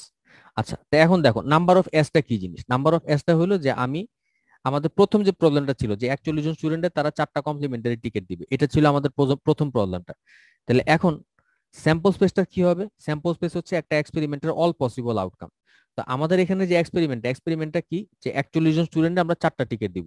তাহলে 41 জন স্টুডেন্টের 4টা টিকিট কত ভাবে দেওয়া যায় বলো তো? পারমিউটেশন কম্বিনেশন কত ভাবে দেওয়া যায়? 41C4। 41 জন স্টুডেন্ট থেকে 4জন স্টুডেন্টকে দেওয়া যায় 41C4 উপায়। আচ্ছা, তাহলে আমার এটা হচ্ছে আমার নাম্বার অফ এস। আচ্ছা, আর আমার এ যেটা ছিল, এটা কি ছিল, এই ইভেন্টটা ছিল যে তোমার এই 15 জন মেয়ে থেকে 4জন মেয়ে টিকিটটা পাবে। তাহলে 15 জন মেয়ে থেকে 4জন মেয়েকে কত ভাবে নেওয়া যায়? 15C4। 15C4, very good. তাহলে আমাদের এটার আনসারটা কি হবে? 15C4 ডিভাইড বাই 41C4 করলে যেটা আনসার আসে সেটা আমাদের আনসার। আচ্ছা, এরপরে তোমাদেরকে আরেকটা ছোট পার্ট দেওয়া ছিল যে তোমার টিকিটটা 2জন ছেলে এবং 2জন মেয়ে পাবে, তার প্রবাবিলিটি কত। এটার বেলায় যেটা হবে, নিচেরটা যা ছিল 41C4 এটা যা ছিল তাই থাকবে, উপরেরটা চেঞ্জ হয়ে যাবে। উপরেরটা তখন কি হবে, উপরে তখন গুণ আকার আসবে, কারণ তখন একটা একটার উপরে ডিপেন্ড করতেছে না। দুইটা ছেলের আমরা 26 জন থেকে কত হয়ে নিতে পারি, 26C2 ইন্টু 15 জন মেয়ে থেকে 2জন মেরে নিব 15C2, এই দুইটার গুণফল ডিভাইডেড বাই 41C4 করলে যেটা পাই সেটাই হচ্ছে আমাদের সেকেন্ডটার আনসার। আচ্ছা, এগুলো আমরা ক্লাসে করছিলাম। মিস্টার অর্জন কিছু বলবা? আচ্ছা, এগুলো আমরা ক্লাসে করছিলাম, এগুলোতে প্রবলেম থাকার কথা না। আমি এখন আরো সামনের দিকে আগাই। নেক্সট আমরা দেখছিলাম কিছু ছোট ছোট থিওরি যেগুলো আমাদের ম্যাথ করার সময় কাজে লাগে। যেমন প্রথমে ছিল অডস। অডস এর অ্যাপ্লিকেশন এখন তেমন একটা দেখা যায় না, কাজে আমি এটা স্কিপ করছিলাম, কিন্তু পরের তিনটা আমাদের প্রয়োজন। কিরকম? প্রথমে আমরা কি বলতেছি যে তোমার আমরা যখন নাকি একটা কমপ্লিমেন্টারি ইভেন্টের জন্য প্রবাবিলিটি বের করি, তখন সেটা হবে 1 মাইনাস প্রবাবিলিটি অফ সেই ইভেন্টটা। আচ্ছা, এটা কই থেকে আসছে? এই জিনিসটা কিন্তু আসছে আমাদের এই এক্সিওমেট্রিক অ্যাপ্রোচের যে অ্যাপ্রোচ, যেই সংজ্ঞাটা ছিল, এটা না, দাঁড়াও, কই গেল কমপ্লিমেন্টারি ইভেন্টের যে সংজ্ঞাটা ছিল, কমপ্লিমেন্টারি ইভেন্টের সংজ্ঞাটা কই? এ ইউনিয়ন এ প্রাইম, এটা সমান সমান হচ্ছে ক্যাপিটাল এস। এখান থেকে আসছে আমাদের এই প্রপার্টিটা। কিরকম? দেখো, আমরা কি জানি যে তোমার একটা ইভেন্ট, সরি, এ প্রাইম সমান সমান কি? এ প্রাইম সমান সমান হচ্ছে স্যাম্পল স্পেস থেকে যদি আমরা এ ইভেন্টারে বাদ দিয়ে দিই, তাহলে আমরা এ প্রাইমেরটা পাই। আচ্ছা, তাহলে এখন যদি দুই পাশে প্রবাবিলিটি নিই, তাহলে কি হবে? প্রবাবিলিটি অফ এ প্রাইম সমান সমান কি হবে? Probability of capital S minus probability of A. আচ্ছা, এখন আমরা আমাদের এক্সিওমেট্রিক অ্যাপ্রোচ অলরেডি দেখছি যে প্রবাবিলিটি অফ এস, যেটা স্যাম্পল স্পেসের উপরে টোটাল প্রবাবিলিটি হচ্ছে 1। এটা আমরা একটু আগে দেখছি। এখানে কই গেল? এই যে একটু আগে আমরা দেখছি এক্সিওমেট্রিক অ্যাপ্রোচ ছিল যে টোটাল স্যাম্পল স্পেসের উপর প্রবাবিলিটি হচ্ছে 1। কাজে আমরা যদি এখানে 1 লিখে দিই, তাহলে থাকে কি 1 মাইনাস প্রবাবিলিটি অফ এ। এটাই আমরা এখানে দেখাইছি যে আমরা একটা কমপ্লিমেন্টারি ইভেন্টের জন্য প্রবাবিলিটি হবে 1 মাইনাস মেইন ইভেন্টের যে প্রবাবিলিটি সেটা। আচ্ছা, আর অ্যাডিটিভ ল অফ প্রবাবিলিটি যেটা, এটা আমাদের ওই যে পুরানো সেট থিওরিতে যে ম্যাথটা ছিল সেখান থেকে আসছে। এটার কন্ডিশন খালি একটাই, যে আমার এ ইন্টারসেক্ট বি যেটা, সেটা এক্সিস্ট করতে হবে।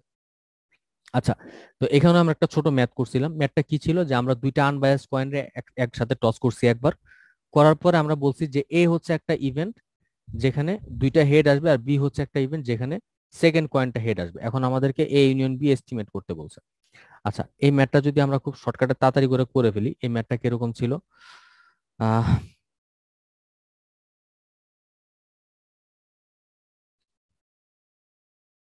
তো আমরা যদি একটা কয়েনরে টস করি, আমাদের স্যাম্পল স্পেসে কি আসবে?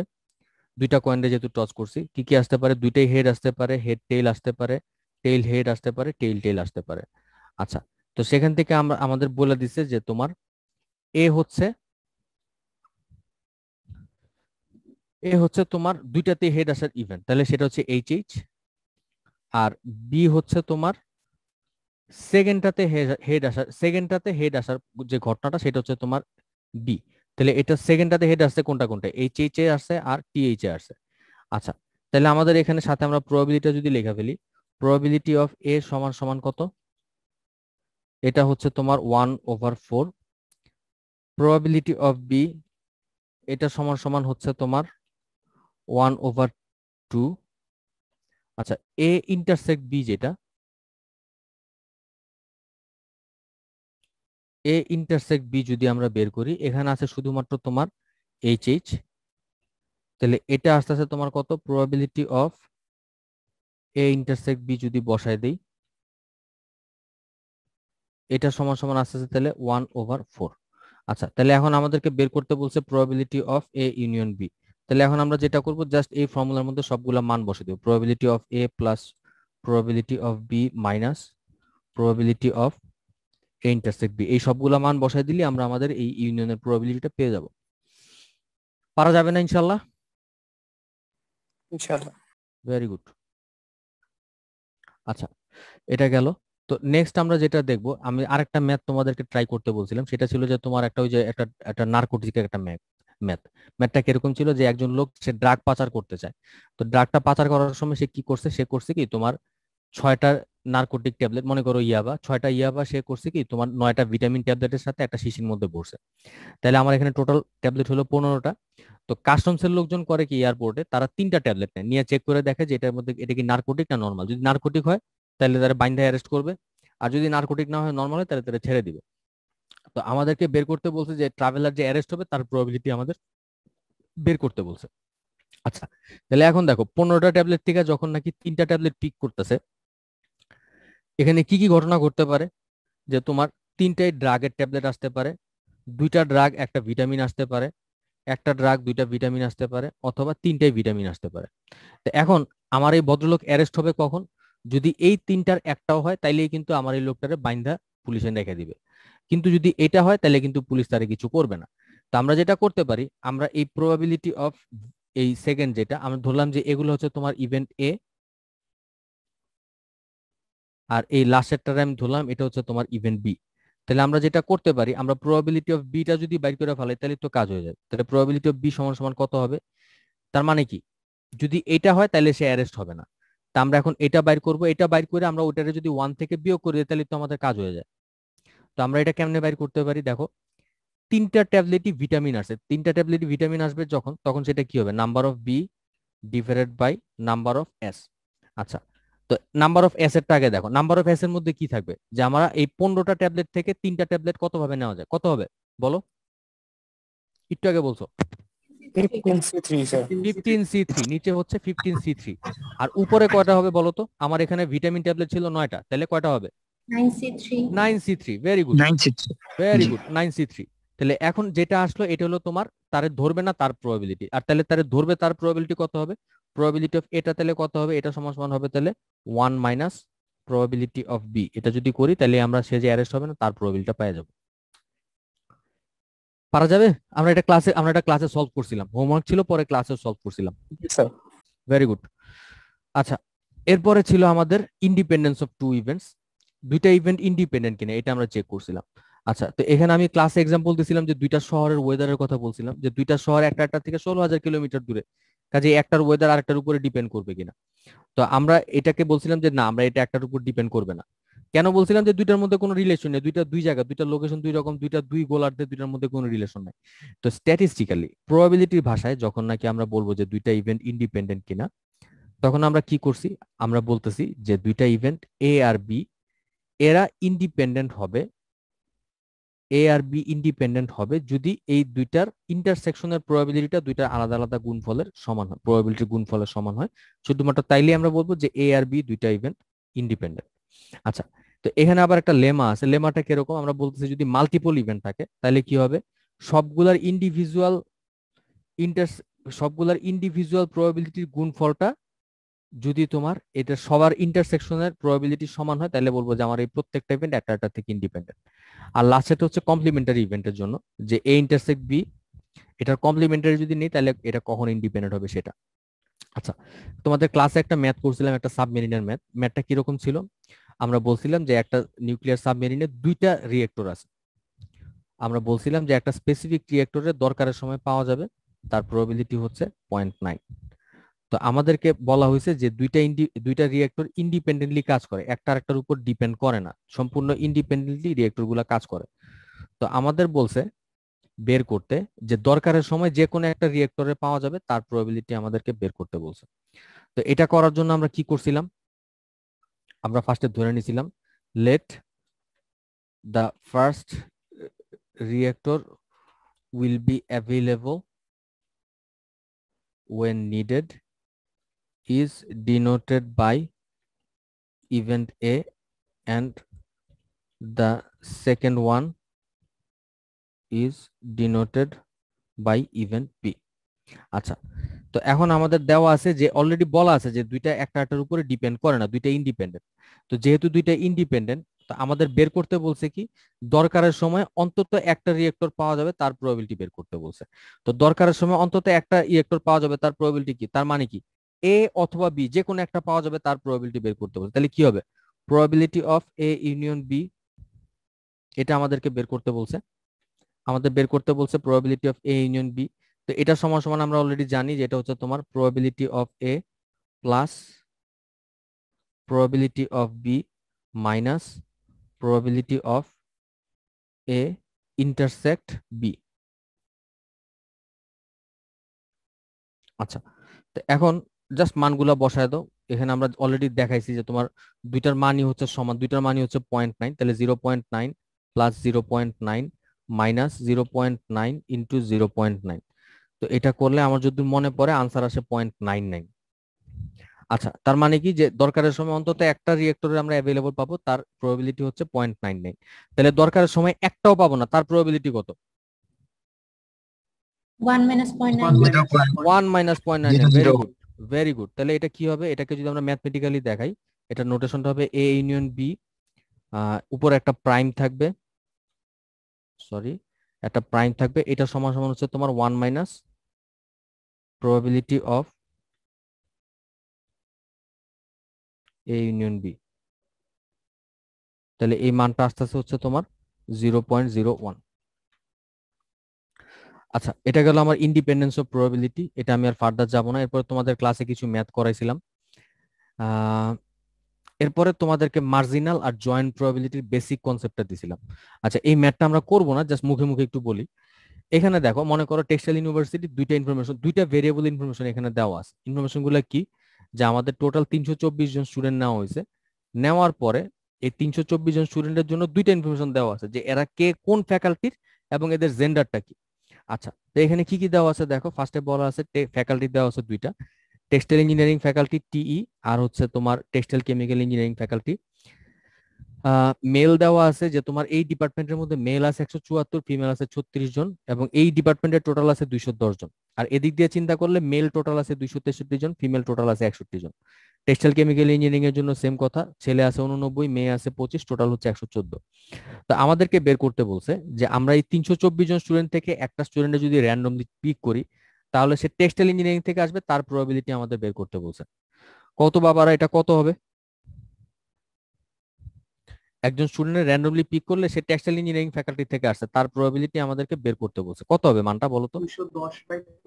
210/324। Very good. কেন?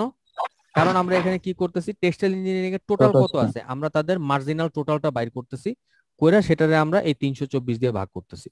আচ্ছা, সেকেন্ড ম্যাথটা তো দেখো কি বলছে। সেকেন্ড ম্যাথটাতে বলছে যে একটা স্টুডেন্ট র্যান্ডমলি পিক করলে সে যে মেল হবে তার প্রবাবিলিটি বের করতে বলছে।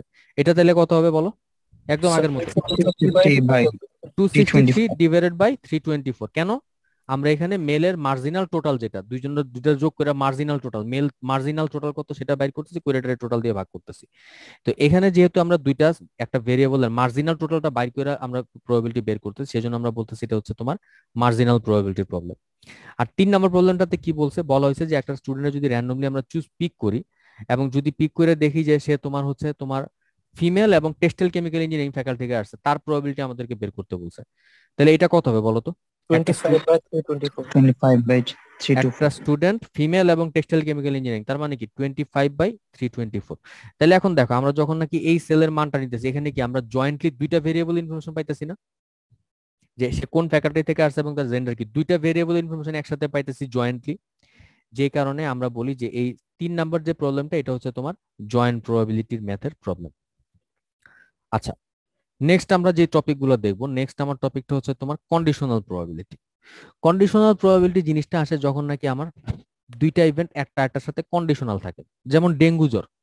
ডেঙ্গু জ্বর, মনে করো আমরা এখন ডেঙ্গু টেস্ট করতে গেলাম। ডেঙ্গু টেস্ট করতে গেলে একটা লোকের ডেঙ্গু পজিটিভ কিনা, একটা লোকের নর্মালি ডেঙ্গু পজিটিভ হওয়ার যে প্রবাবিলিটি, আর একটা লোকের মনে করো তার কিছু সিমটম আছে, যেমন তার জ্বর আছে, গায়ে ব্যথা আছে, বমি করতেছে, তার প্রবাবিলিটি, দুইটার প্রবাবিলিটি কিন্তু সেম হবে না। কেন? কারণ প্রথম জনের বেলায় কোনো কন্ডিশনাল কোনো সিমটম নাই, কিন্তু সেকেন্ড জনের বেলায় দেখো তার যে টেস্ট করতে, যে টেস্টটা পজিটিভ হওয়ার একটা কন্ডিশন এরকম হইতে পারে যে তার মধ্যে সিমটম গুলো দেখা গেছে।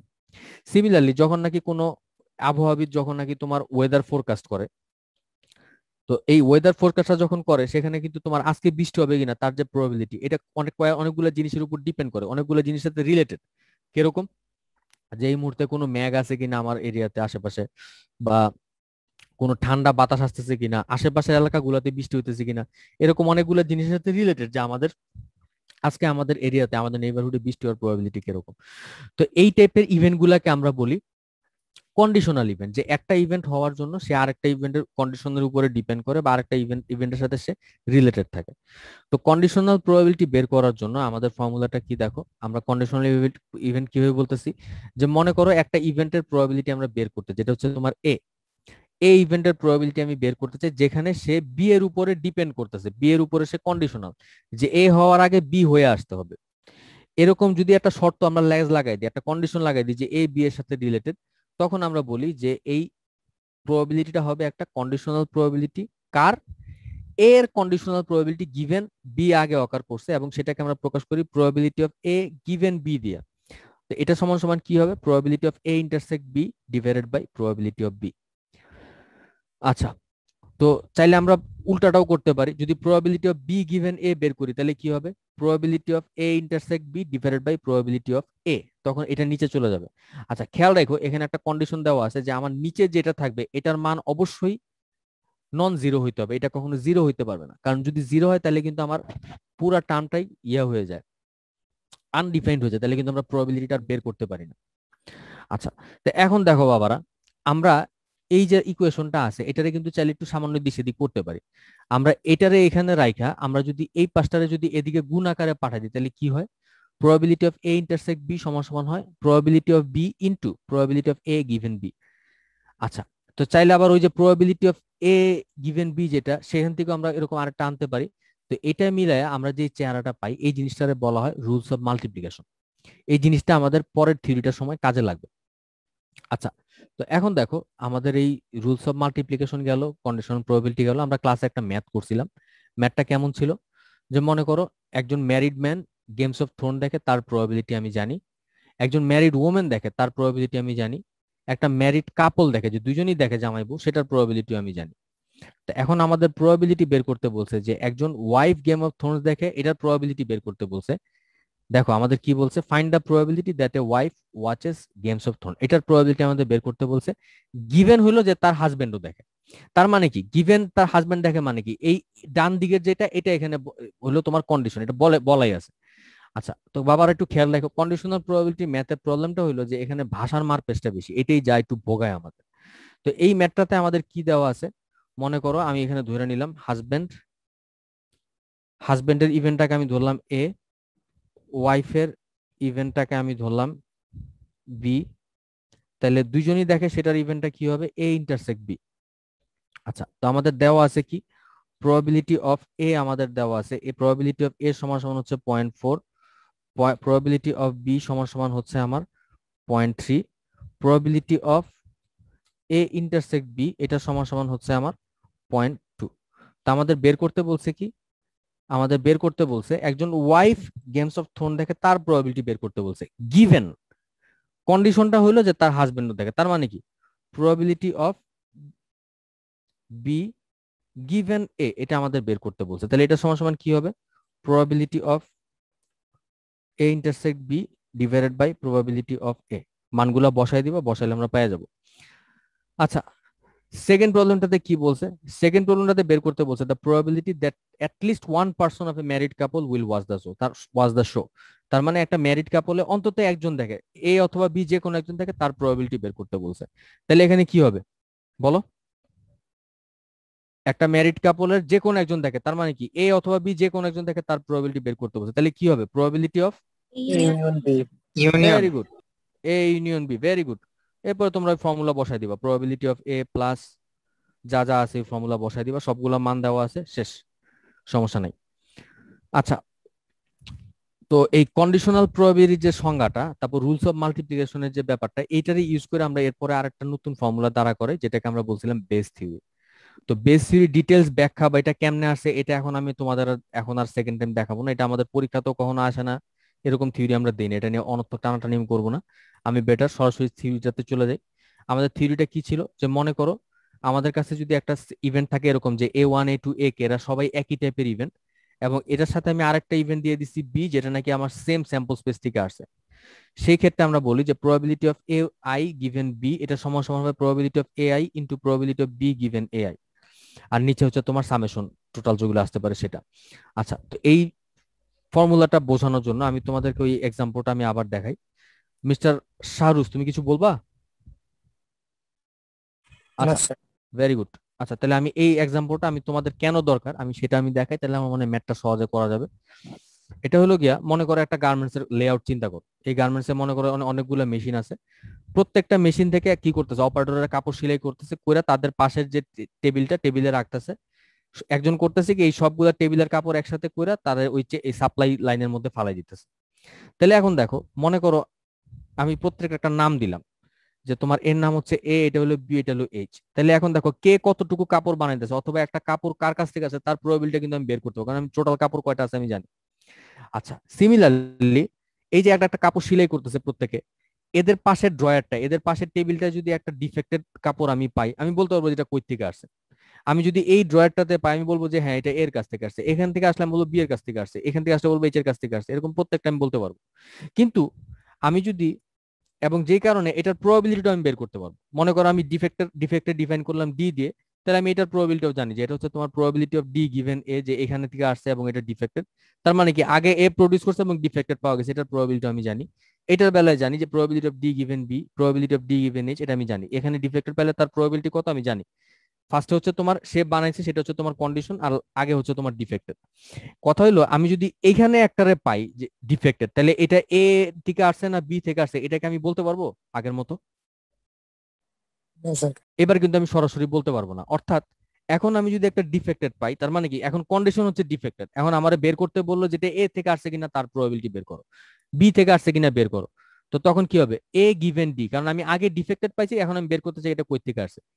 এই ক্ষেত্রে আমাদেরকে এই বেস থিওরিটা অ্যাপ্লাই করতে হবে। আচ্ছা, তো তোমাদের ক্লাসে একটা ম্যাথ করছিলাম, ম্যাথটা কেমন ছিল, যে এ বি সি তিনটা মেশিন, এরা মনে করো যে প্রোডাকশনটার কাজ করতেছে তার 25%, 35% এবং 40% তারা প্রডিউস করে, মানে টোটাল 100% এই তিনটা মেশিনই বানায়।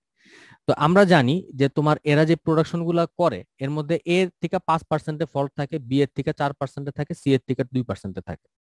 তো এখন আমাদের বলছে যে আমরা যদি একদম ফ্যাক্টরি শেষ মাথার থেকে, একদম প্রোডাকশন লাইন থেকে, প্রোডাকশন লট থেকে যদি একটা একটা মেশিন আমরা তুলে যদি দেখি যে এটার মধ্যে ফল্ট আছে, বোল্টের মধ্যে ফল্ট আছে, তাহলে এটা এ থেকে আসছে, তার প্রবাবিলিটি কত, বি থেকে কত, সি থেকে কত, এটার প্রবাবিলিটি আমাদের বের করতে বলছে। আচ্ছা, তাহলে এখন দেখো এখানে কি কি দেওয়া আছে। আমি ধরে নিলাম যে তিনজন কাজ করতেছে, এ বি সি তিনজন কাজ, তিনটা মেশিনে কাজ চলতেছে। তো এখন এই যে প্রোডাকশন গুলো আসতেছে, আমরা জানি যে কে কতটুকু প্রডিউস করতেছে। প্রবাবিলিটি অফ এ করতেছিল 0.25%, 0.25, এবং তার 5% ফল্ট আছে। তার মানে কি probability of D given a, সে এ বানাইছে এবং ডিফেক্টেড, তা হচ্ছে 0.05। প্রবাবিলিটি অফ বি একটা জানি, ডি গিভেন বি জানি, প্রবাবিলিটি অফ সি জানি, probability of D given C জানি।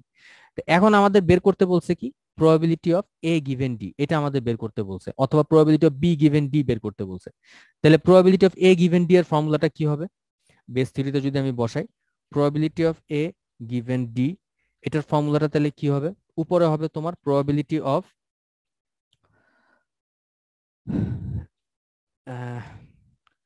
এ intersect D into probability of A, আর ডিভাইডেড বাই কি হবে, ডিভাইডেড বাই হবে যতগুলো আছে সবগুলা। নিচে কত হবে, ডিভাইডেড বাই হচ্ছে তোমার এটা প্লাস বি এরটা প্লাস সি এরটা।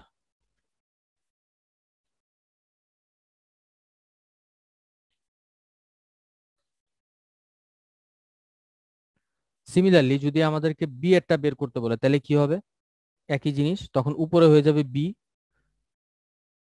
উপরেরটা তখন করে দিবে বি, আর নিচেরটা যা ছিল তাই থাকবে। পারা যাবে না ইনশাল্লাহ?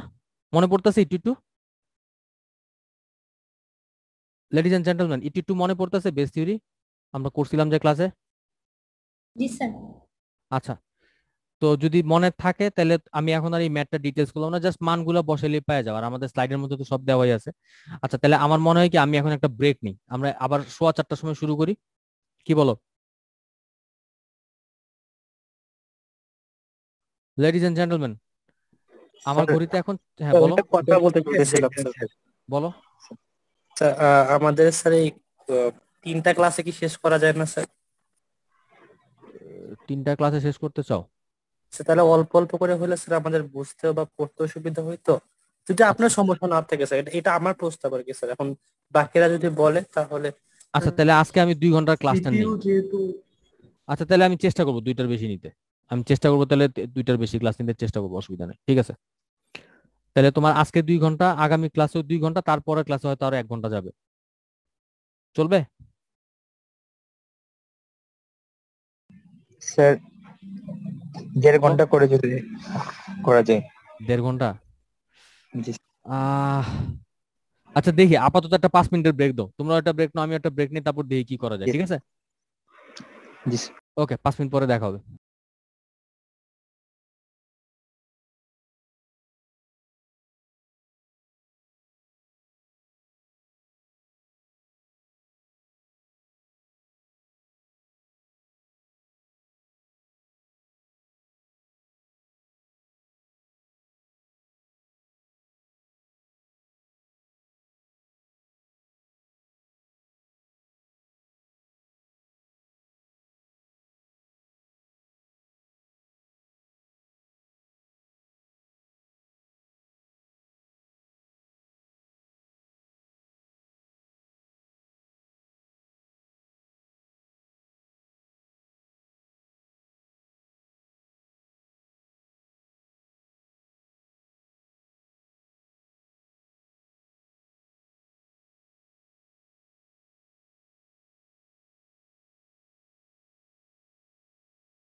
লেডিজ এন্ড জেন্টলম্যান, আমি আবার শুরু করতেছি।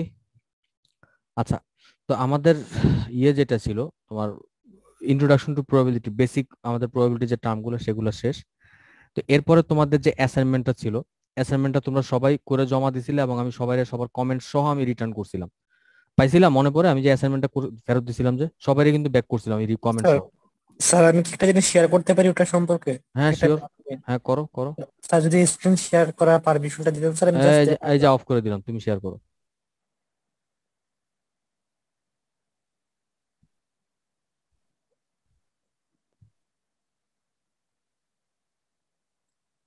স্যার এই ম্যাথটা স্যার আসলে আমার ভুল কোথায় হয়েছে স্যার, এটা কোশ্চেন অনুযায়ী স্যার আমি কয়েকবার পড়ে দেখছি স্যার, আসলে আমার কাছে মনে হচ্ছে স্যার এটা B/A তো হওয়ার কথা স্যার। আপনি এখানে কমেন্ট করছিলেন স্যার A/B স্যার, তারপরে আমি কনফিউজ হয়ে স্যার আরেকজনেরটা চেক করছিলাম স্যার, ওরাও B/A দিয়ে করছে স্যার, ওখানে আপনি কারেক্ট দিয়েছেন, বাট আপনি এখানে আমাকে বলছেন স্যার A/B হবে।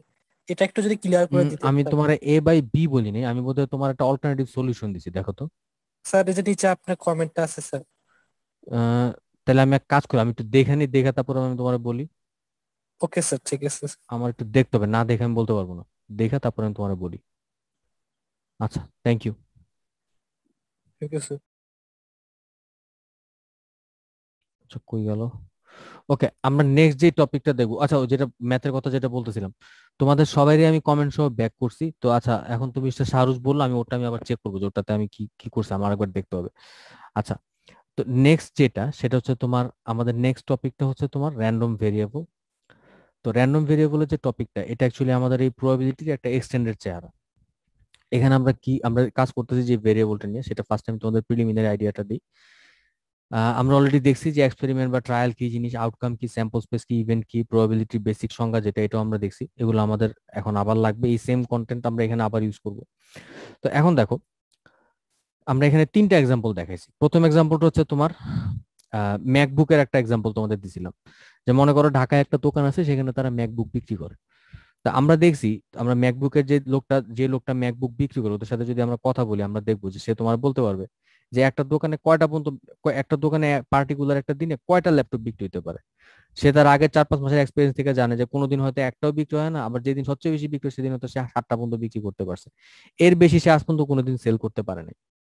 তাহলে এখন দেখো, মানগুলো যে ছিল 0, 1, 2, 3, 4, 5, 6, 7, এই যে 7টা পর্যন্ত সে মান আছে, এর বাইরে কোনো মান কিন্তু আমার হইতে পারে না। এই তোমার ল্যাপটপের সেলের সংখ্যাটা এর বাইরে কখনো যায় না।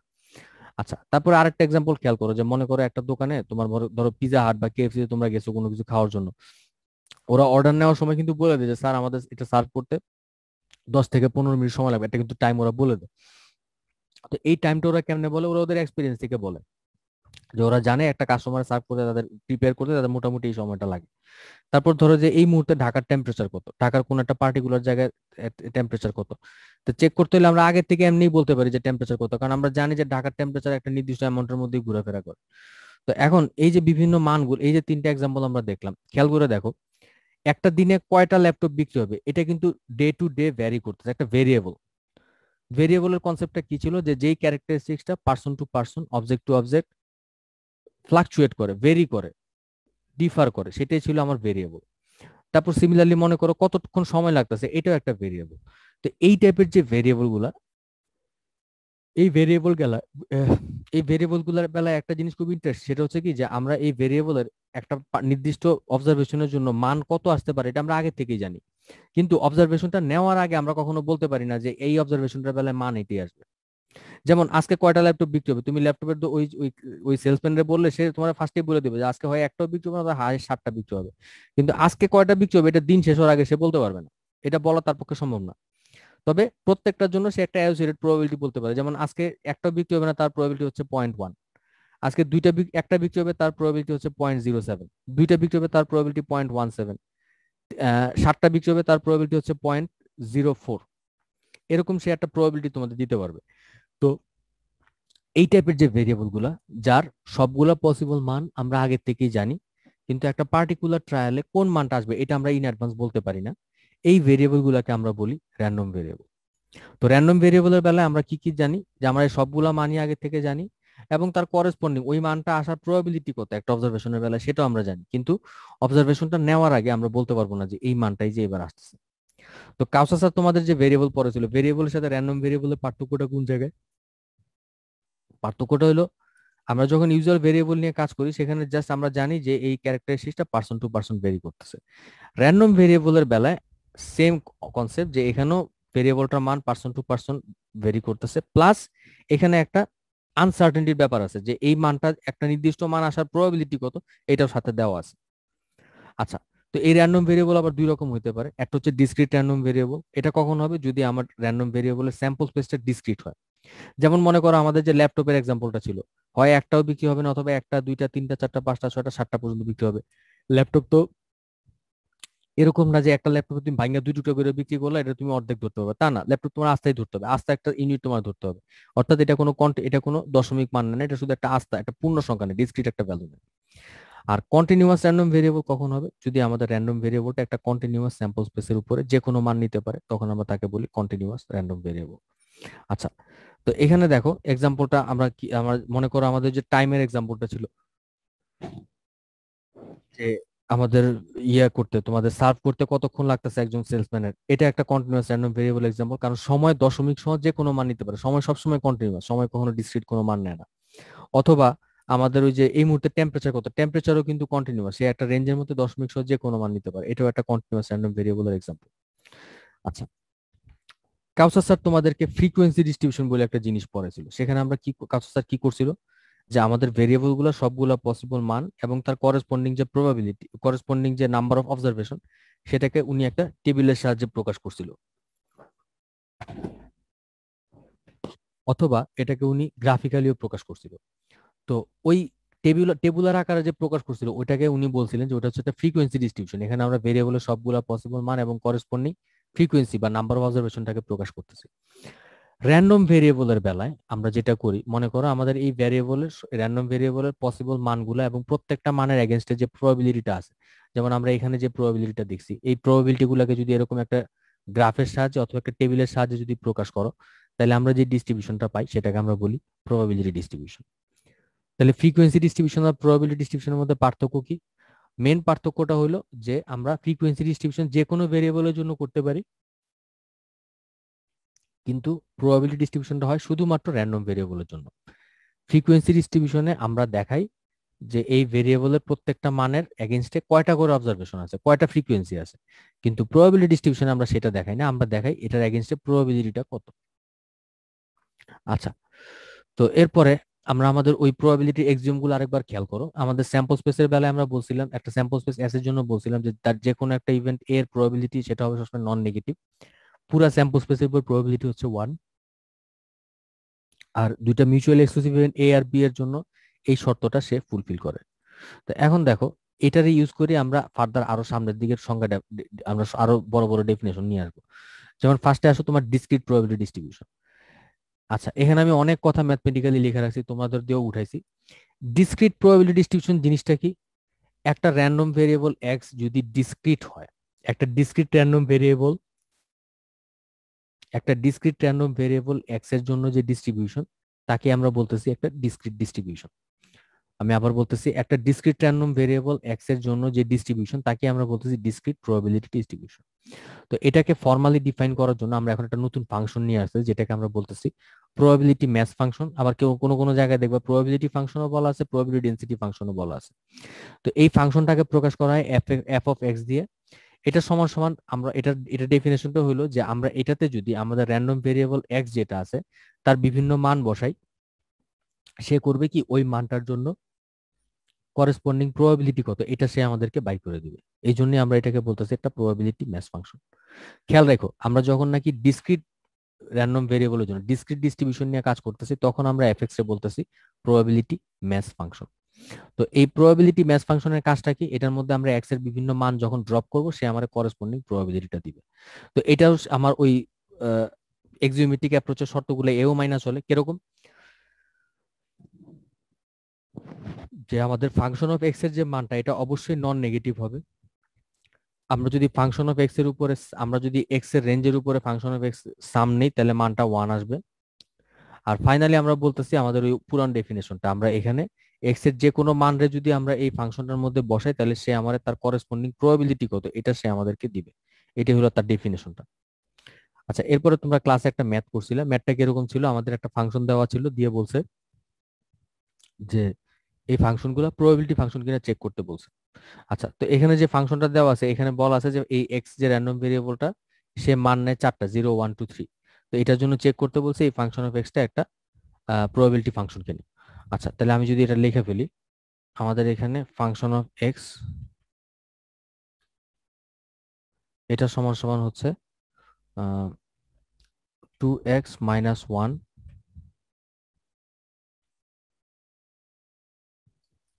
over 8, যেখানে x এর মান হচ্ছে তোমার 0 1 2 3। আচ্ছা, তো এখন আমাদের চেক করতে বলছে যে এই ফাংশন অফ এক্সটা একটা প্রবাবিলিটি ফাংশন কিনা বা প্রবাবিলিটি ম্যাচ ফাংশন কিনা। তো এটা যদি প্রবাবিলিটি ম্যাচ ফাংশন হয় তাহলে কি হবে, সে আমাদের অবশ্যই এই শর্তগুলো মাইনা চলবে, অর্থাৎ প্রত্যেকটা এক্স এর মানের জন্য আমাদের ফাংশন অফ এক্স এর মান যেগুলো পাবো সেটা অবশ্যই পজিটিভ হইতে হবে, এবং তোমার ওই অবশ্যই এটা পজিটিভ হইতে পারে, নেগেটিভ হইতে পারবে না। এবং সেকেন্ড শর্ত হলো যে আমাদের পুরো ফাংশন অফ এক্স, এক্স এর রেঞ্জের উপরে সবগুলো ফাংশন অফ এক্স এর মান যোগ করলে আমরা 1 পাবো। আচ্ছা, তাহলে এখন আমাদের কি করতে হবে দেখো, আমরা ফাংশন অফ 0 বাইর করব। ফাংশন অফ 0 সমান সমান কত আসে দেখো, 2 × 0 -1 -1/8। ফাংশন অফ 1 আসে কত,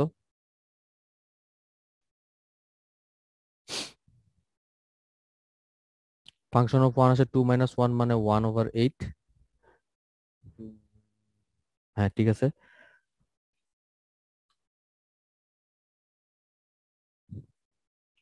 ফাংশন অফ 2 আসে কত দেখো, 2 × 2 = 4 -1 × 3 3/8। আর ফাংশন অফ 3 আসে হচ্ছে তোমার 6 থেকে 1 গেলে 5 5/8। আচ্ছা, তাহলে এখন দেখো আমরা যদি সবগুলা ফাংশন যোগ করি, যোগ করলে দেখবা মানটা কিন্তু 1 আসছে। তোমরা যদি এই সবগুলা মান যোগ করো, ফাংশন অফ 0 থেকে যদি আমরা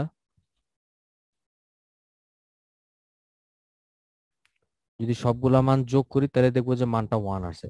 এখন কথা হলো আমাদের এই মানটা খেয়াল করে দেখো, এটা কিন্তু নেগেটিভ এসে পড়ছে। যেহেতু এই মানটা নেগেটিভ, কাজে আমার এখানে সাম 1 আসলো যায় আসে না, আমরা বলবো যে এটা একটা প্রবাবিলিটি ম্যাচ ফাংশন না। So function of x is not a probability function. Sir math করার সময় যদি স্যার প্রথমে মাইনাস চলে আসে, স্যার শেষ পর্যন্ত কি করার দরকার আছে নাকি স্যার অতটুকু করে বলে দিব যে এটা প্রবাবিলিটি ম্যাক্স ফাংশন না? আমি রিকমেন্ড করবো পুরোটা করা, কারণ যদি একটার পরে যদি আরো এসে থাকে তাহলে কি করবা, মাল্টিপলও তো আসতে পারে, মাল্টিপল নেগেটিভ আসতে পারে না, তোমার তো দেখাই দেবো সবগুলো। আর এই ফাংশন গুলো খুব একটা বড় না, এটা তুমি দেখাই দিও, সবগুলোই দেখাই দাও, আমার মানে সবগুলো দেখাই দেওয়াটাই বেটার। আচ্ছা, এরপরে সেকেন্ড যে ম্যাথটা ছিল, সেকেন্ড ম্যাথটা তো আমার যদি মনে পড়ে এটা প্রবাবিলিটি ম্যাচ ফাংশন হয় না। তোমরা এটা ক্লাসে, এটা তোমাদের বাসায় ট্রাই করছিলে বোধহয়, এটাও ম্যাচ ফাংশন হয় না আমার যদি মনে পড়ে। আচ্ছা, এরপরেরটা হচ্ছে তোমার cumulative distribution function. Cumulative distribution ফাংশনের শর্তটা কি, কিউমুলেটিভ ডিস্ট্রিবিউশন ফাংশনটা প্রকাশ করা হয় ক্যাপিটাল এফ এক্স দিয়ে।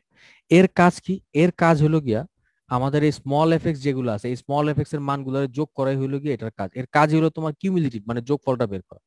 তো এটার প্রকাশ করা হয় কেমনে, ক্যাপিটাল এফ এক্স সমান সমান হচ্ছে probability of x less or equal to x, অর্থাৎ এক্স এর একটা নির্দিষ্ট মান পর্যন্ত প্রবাবিলিটি যোগফল কত এটা বের করাই হচ্ছে এই ফাংশনটার কাজ। যেমন ধরো তোমাদের আগের যে ম্যাথটা ছিল, আমরা যদি এখানে বলি ক্যাপিটাল এফ অফ 2 বের করো, 2 বের করো, তাহলে এটা কি করতে হবে, আমাদের করতে হবে কি function of 0 plus function of 1 plus function of 2, এই 2 পর্যন্ত আমাদের যোগফল বের করতে হলো আমার এই কিউমুলেটিভ 2 এর কাজ। আচ্ছা, তো এখন এই ফাংশনটা একটা ইন্টারেস্টিং জিনিস হলো গিয়া যে যেহেতু এটা আমরা যোগ করে করে যাই, তার মানে কি আমরা এখানে ইন্টিগ্রেট করতেছি। তো বলা হইতেছে যে আমাদের এই ক্যাপিটাল এফ এক্স এর যদি ডেরিভেটিভ এক্সিস্ট করে, তাহলে আমরা সেটার যদি ফার্স্ট ডেরিভেটিভটা নেই, তাহলে আমরা আমাদের প্রবাবিলিটি ম্যাচ ফাংশনটা পেয়ে যাই, অথবা প্রবাবিলিটি ফাংশন যেটা ছিল সেটা আমরা পেয়ে যাই। আমি আবার বলতেছি, আমাদের কিউমুলেটিভ ডিস্ট্রিবিউশন ফাংশনের ডেরিভেটিভ যদি এক্সিস্ট করে, সেই ক্ষেত্রে আমরা প্রথম ফার্স্ট ডেরিভেটিভটা নিলে আমরা আমাদের প্রবাবিলিটি ফাংশনটা আবার পেয়ে যাব।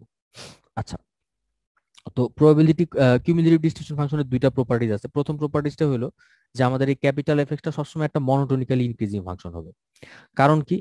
কারণ হলো গিয়া আমাদের স্মল এফএক্স যেটা আছে একটা প্রবাবিলিটি ফাংশনের জন্য এই মানটা কিন্তু অবশ্যই সবসময় এটা কিন্তু পজিটিভ হবে। তো তুমি যখন নাকি দুইটা পজিটিভ যোগ করবে, দুইটা পজিটিভ সংখ্যার যোগ করলে কিন্তু যোগফলটা আগেরটার চেয়ে বড় হবে, অবশ্যই বড় হবে। যে কারণে আমরা বলতেছি যে আমাদের এই ক্যাপিটাল এফএক্স যেটা এটা একটা মনোটোনিক্যালি ইনক্রিজিং ফাংশন, এটার মান খালি উপর দিকেই যাবে, এটা কখনো ছোট হবে না। আচ্ছা, আর সেকেন্ডে হলো গিয়া যে আমি যদি মাইনাস ইনফিনিটি পর্যন্ত যদি আমি ক্যাপিটাল এফএক্স এর মান বাইর করি সেটা হবে 0। আর যখন প্লাস ইনফিনিটি পর্যন্ত সাম নিব তখন মানটা অবভিয়াসলি 1 হয়ে যাবে, আমরা টোটাল প্রবাবিলিটির মান 1 পেয়ে যাব যদি আমাদের স্মল এফএক্সটা একটা প্রবাবিলিটি ফাংশন হয়। আচ্ছা, এরপর আমি ক্লাসে একটা ম্যাথ করছিলাম যে একটা আনবায়াসড কয়েনে যদি আমরা 3বার টস করি তাহলে সেটার জন্য স্মল এফএক্স আর ক্যাপিটাল এফএক্স বাইর করতে বলছে। আচ্ছা, তো এই ম্যাথটার জন্য দেখো প্রথমে আমরা বললাম যে আমাদের স্যাম্পল স্পেসে আমরা এস দিয়ে প্রকাশ করতেছি। তো 3টা কয়েনে যেহেতু টস করছি তাহলে আমাদের আউটকাম কি কি হতে পারে? 3টা হেড হতে পারে, প্রথম 2টা হেড, তারপরে টেল, হেড টেল হেড, অথবা হেড টেল টেল, এই 3টাই হতে পারে, 4টাই হতে পারে, অথবা প্রথমটা টেল তারপরে 2টা হেড, টেল হেড টেল, টেল টেল হেড হেড, আর হচ্ছে তোমার 3টাই টেল 3বারই টেল আসতে পারে। আচ্ছা, তা আমাদের বলা হয়েছে number of head is the random variable x. তাহলে আমাদের এক্স এর মানগুলা কি কি হতে পারে? ক্যাপিটাল এক্স সমান সমান হবে 0, 1, 2, 3। আচ্ছা, তো এখন আমাদের স্মল এফএক্স এর মান কত আসবে? এই মানগুলা কত আসবে? আচ্ছা, এখানে দেখো এক্স এর মান 0 আছে কোনটা কোনটায়? যে হেড একটাও হেড আসে নাই কোনটায়? এটাতে আসে নাই, তাহলে এটার জন্য প্রবাবিলিটি কত হবে বলো? মোট আছে এখানে 8টা, তাহলে একটাও হেড আসে নাই, তার প্রবাবিলিটি কত বলো? 1/8। 1/8, ভেরি গুড। আচ্ছা, তারপর হচ্ছে তোমার দুইটা হেড আছে কোনটা কোনটায়? এখানে আছে একটা, এখানে আছে একটা, 2টা হেড, আর এখানে আছে একটা, 2টা হেড। 3/8। Very good, 3/8। আচ্ছা, সিমিলারলি তোমার এরপরে হলো গিয়া তোমার একটা হেড, এটা এটা এটা, তাহলে কত আসে এটা বলো? কয়টা এটা আসে? 3/8। এটা 3/8। তাহলে সেম ওয়েতে যদি চিন্তা করি তাহলে আর বাকি থাকে একটা 1/8। আচ্ছা, তো এখন আমাদের বের করতে বলছে ক্যাপিটাল এফএক্সটা বের করতে বলছে। তো ক্যাপিটাল এফএক্স এর জন্য কি হবে? প্রথম মানটা আসবে 1/8, সেকেন্ড মানটা আসবে 4/8, তারপরেরটা আসবে 7/8, এবং সিমিলারলি লাস্টেরটা আসবে 1। জাস্ট আমরা যোগ করে করে চলে যেতেছি সামনের দিকে। আচ্ছা, আমি এখানে খালি হাতে করছি, তোমরা কিন্তু টেবিলে করবা, তোমরা টেবিল বানায় করবা, তবে আনসারটা মোটামুটি এরকমই আসবে। আচ্ছা, তো এখন খেয়াল করে দেখো এতক্ষণ পর্যন্ত আমরা কি কি দেখলাম? Discrete random variable, discrete probability distribution, cumulative distribution function, এগুলো আমরা দেখছি। তো এখন নেক্সট আমরা যেটা দেখবো সেটা হলো গিয়া কন্টিনিউয়াস এর বেলায় কি হবে। কন্টিনিউয়াস এর কেসটা এখন আমরা দেখবো। তো চিন্তা করে দেখো আমরা যখন নাকি তোমার এই ল্যাপটপের বিক্রির যে ডিস্ট্রিবিউশনটা আমরা দেখাইছি, মনে করো প্রত্যেকটা নাম্বারের এগেইনস্টে তার প্রবাবিলিটি আমরা দেখাই দিছি। তো এখন দেখো এখানে নাম্বারগুলো ছিল ডিসক্রিট 0, 1, 2, 3, 4, 5, 6, 7। কন্টিনিউয়াস এর বেলায় এই 0 আর 1 এর মাঝখানে কি আরো অনেক মান থাকতে পারে না বাবারা? কন্টিনিউয়াস র্যান্ডম ভেরিয়েবলের বেলায় কি হবে? এই 0 থেকে 7 এর মধ্যে যে কোনো মান সে নিতে পারে, মানে কি দশমিক সহ যে কোনো মান সে নিতে পারে। কাজেই তখন কি আর আমি এরকম প্রত্যেকটা লাইন আলাদা আলাদা করে দেখাইতে পারবো? এখন তো ইনফিনিটি সংখ্যক লাইন হইতে পারে, এরকম খাম্বা হইতে পারে, এটা আমি দেখাইতে পারবো? এটা কিন্তু আমরা দেখাইতে পারবো না।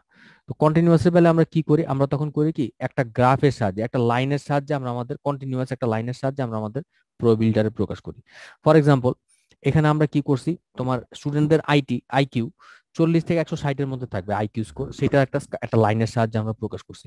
তো এখন দেখো আমরা বলতেছি যে যখন নাকি এই লাইনের সাহায্যে আমরা আমাদের প্রবাবিলিটি প্রকাশ করতেছি, আমরা বলতেছি প্রবাবিলিটির বেসিক সংজ্ঞা অনুযায়ী এই এই এই এই লাইনটার নিচে টোটাল প্রবাবিলিটি হচ্ছে 1, যেটাকে আমরা বলতেছি যে তোমার এরিয়া, এই এরিয়াটাকে আমরা বলতেছি 1, যে এই এরিয়া আন্ডার দ্য কার্ভ,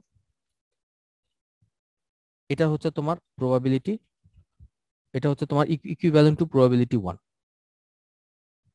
ঠিক আছে, এটাকে আমরা বলতেছি যে তোমার এই এরিয়া আন্ডার দ্য কার্ভ আমরা বলতেছি এটা হচ্ছে তোমার প্রবাবিলিটি, এটা টোটাল প্রবাবিলিটি হচ্ছে 1। এখানে এটার নিচে আমরা এই কার্ভটার সাহায্যে প্রবাবিলিটি প্রকাশ করতেছি এবং এই কার্ভের নিচে টোটাল প্রবাবিলিটি হচ্ছে 1। তো যেই কারণে আমাদের যেহেতু ক্ষেত্রফলটা বাইর করতে, এরিয়া মানে কি ক্ষেত্রফল, যে এই কার্ভটার নিচে কতটুকু ক্ষেত্রফল আছে সেটা হচ্ছে তোমার 1, একটা স্কোয়ার সংখ্যা, একটা স্কোয়ার এরিয়া নিয়ে আমরা এখানে কাজ করতেছি, একটা স্কোয়ার টাইপের একটা এরিয়া নিয়ে। তাহলে এখন দেখো আমাদেরকে যদি বলে যে একটা স্টুডেন্টের আইকিউ 80 থেকে 120 হবে, তার প্রবাবিলিটি বের করো, আমরা কি করব, এই 80 থেকে 120 যে জায়গাটা, এটাকে মনে করো আমরা মার্ক করলাম, করে এই মার্কের মধ্যে যে এরিয়াটা আছে সেটা হচ্ছে আমার প্রবাবিলিটি। তো এখন বাবারা আমাদেরকে যদি বলে যে একজনের আইকিউ জাস্ট 80, এটা বের করো, এটাকে আমরা বের করতে পারবো? ধরো আমাদেরকে বললো যে একজনের আইকিউ 80, এটা বের করো, এটাকে আমরা বের করতে পারবো? এটা কিন্তু আমরা বের করতে পারবো না, কারণ মনে করো 80 থেকে উপরে যদি একটা লাইন আমি আঁকি, তাহলে এই লাইনটার ক্ষেত্রফলটা হবে আমার, একজনের আইকিউ 80 হবে, তার প্রবাবিলিটি। তো এখন আমার বলো এই লাইনটার কি কোনো ক্ষেত্রফল আছে? এই লাইনটার জাস্ট একটা লেংথ আছে, এটার তো কোনো ওয়াইড নাই, টেকনিক্যালি এটার ওয়াইড কিন্তু টেন্স টু 0, এটা কিন্তু কোনো ওয়াইড নাই, কাজে এটা কিন্তু কোনো ক্ষেত্রফল এক্সিস্ট করে না, ক্ষেত্রফলটা হয়ে যায় তোমার টেন্স টু 0। যে কারণে আমরা বলি যে আমাদেরকে যদি কন্টিনিউয়াস একটা র্যান্ডম ভেরিয়েবল দিয়ে বলে যে এটার জন্য প্রবাবিলিটি কত বের করো একটা পার্টিকুলার পয়েন্টে, আমরা বলি যে এটার প্রবাবিলিটি হচ্ছে 0, কারণ এটার জন্য কোনো ক্ষেত্রফল বের করা যায় না। আমরা যেটা করতে পারি, আমরা কিউমুলেটিভ প্রবাবিলিটি বের করতে পারি, যে আমাদের যদি বলে যে একজনের আইকিউ 80 পর্যন্ত হবে, এটার 80 পর্যন্ত হইতে পারে, তার প্রবাবিলিটি বের করো, এইটা আমরা বের করতে হবে। এটা মনে করো আমরা এখানে এই যে ছোট এই যে এরিয়াটা 80 পর্যন্ত, যে এরিয়াটা একদম নিচের থেকে উপর পর্যন্ত, এটা যদি আমরা বের করতে, এটা আমরা বের করতে হবে, কাজে আমরা বলতে পারি যে আমাদের একজনের আইকিউ 80 পর্যন্ত হবে, 40 থেকে 80-র মধ্যে হবে, এটার প্রবাবিলিটি আমি জানি, এটা আমি বের করতে পারবো, কারণ এই ক্ষেত্রে আমরা একটা কিউমুলেটিভ এরিয়া, একটা এরিয়া আমরা এখানে বের করতে পারতেছি। বাবারা এই কথাগুলো কি মনে পড়ে তোমাদের? অনেকদিন আগে বলছিলাম, মনে পড়ে কিছু কিছু? রোল নাম্বার, হ্যাঁ বলো, কিছু কিছু মনে পড়তেছে? জি স্যার, মনে আছে। ভেরি গুড, আলহামদুলিল্লাহ। আচ্ছা, তো এখন কাজেই আমাদের যখন নাকি তোমার একটা প্রবাবিলিটি ফাংশন কিনা চেক করতে বলবে, এখানেও যথারীতি আমাদের একই কনসেপ্ট কাজে লাগাইতে হবে আগের মতো। এখানেও আমরা একটা ফাংশন অফ এক্স ডিফাইন করছি। তো এই ফাংশন অফ এক্সটা কাজ করে কিভাবে? আমাদের এই ফাংশন অফ এক্সটা কাজ করে কিভাবে? এই ফাংশন অফ এক্সটা যখন আমরা কাজ করব, এটা তো ডিসকন্টিনিউয়াসের মতো সেম ফর্মুলা হবে। আমরা বলে দিব যে একটা ফাংশন অফ এক্স, সরি, এই প্রবাবিলিটি ডেনসিটি ফাংশনের সংজ্ঞাটা কি হবে, যে একটা র্যান্ডম ভেরিয়েবল এক্স এর জন্য ফাংশন অফ এক্স হবে প্রবাবিলিটি ডেনসিটি ফাংশন, যদি সে এই শর্তগুলো ফুলফিল করে। শর্তগুলো কি কি? যে আমার এই ফাংশন অফ এক্সটা অবশ্যই নন নেগেটিভ হবে আগের মতোই, আমরা -ইনফিনিটি টু +ইনফিনিটি, অর্থাৎ পুরো স্যাম্পল স্পেসের উপরে অথবা এক্স এর রেঞ্জের উপরে যদি function of x A integrate করি, এই মানটা আসবে 1। এবং একটা এরিয়ার প্রবাবিলিটি কত হবে, তোমার ওই এরিয়ার শুরু এবং শেষের যে পয়েন্টটা তার ইকুইভ্যালেন্ট, এবং এটার জন্য আমরা কি করব, ওই শুরুর পয়েন্টটা এবং শেষের পয়েন্টটার পর্যন্ত রেঞ্জ ধরে ফাংশন অফ এক্স আমরা যদি ইন্টিগ্রেট করি, আমরা এর প্রবাবিলিটিটা পেয়ে যাব। আচ্ছা, তো এখানে আমরা ক্লাসে ছোট ছোট কয়েকটা ম্যাথ করছিলাম, যে মনে করো একটা ফাংশন দেওয়া আছে, ফাংশন অফ এক্স সমান কে এক্স দেওয়া আছে, যেখানে কে এক্স এর মান হচ্ছে তোমার 0 থেকে 4 এর মধ্যে আছে। তা আমাদের চেক করতে বলছে, আমাদের বলছে যে কে এর মানটা বাই করতে।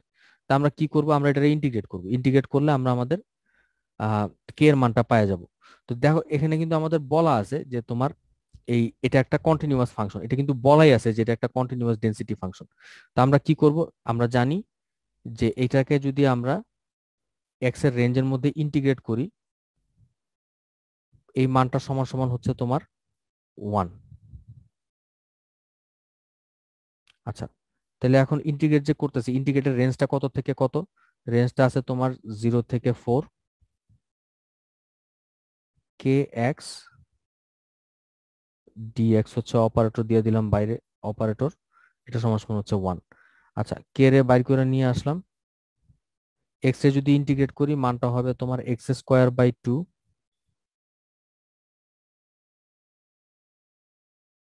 রেঞ্জ হচ্ছে তোমার 0 থেকে 4, এই মানটা সমান সমান হচ্ছে তোমার 1। তাহলে আলটিমেটলি আমাদের কে এর মান কত আসে, আমি যদি এই বিয়াটা বসাই দিই, 1/8 আসে না? আচ্ছা, যদি 4 বসাই, 4 4 16, 16 2 দিয়ে ভাগ করলে 8, ওই পাশে চলে গেলে 1/8। Very good. আর 0 বসালে তো 0, কাজে আমাদের কে এর মানটা আসে 1/8। এটাই হচ্ছে আমার এই ফাংশনটা ইউজ করে কে এর মান।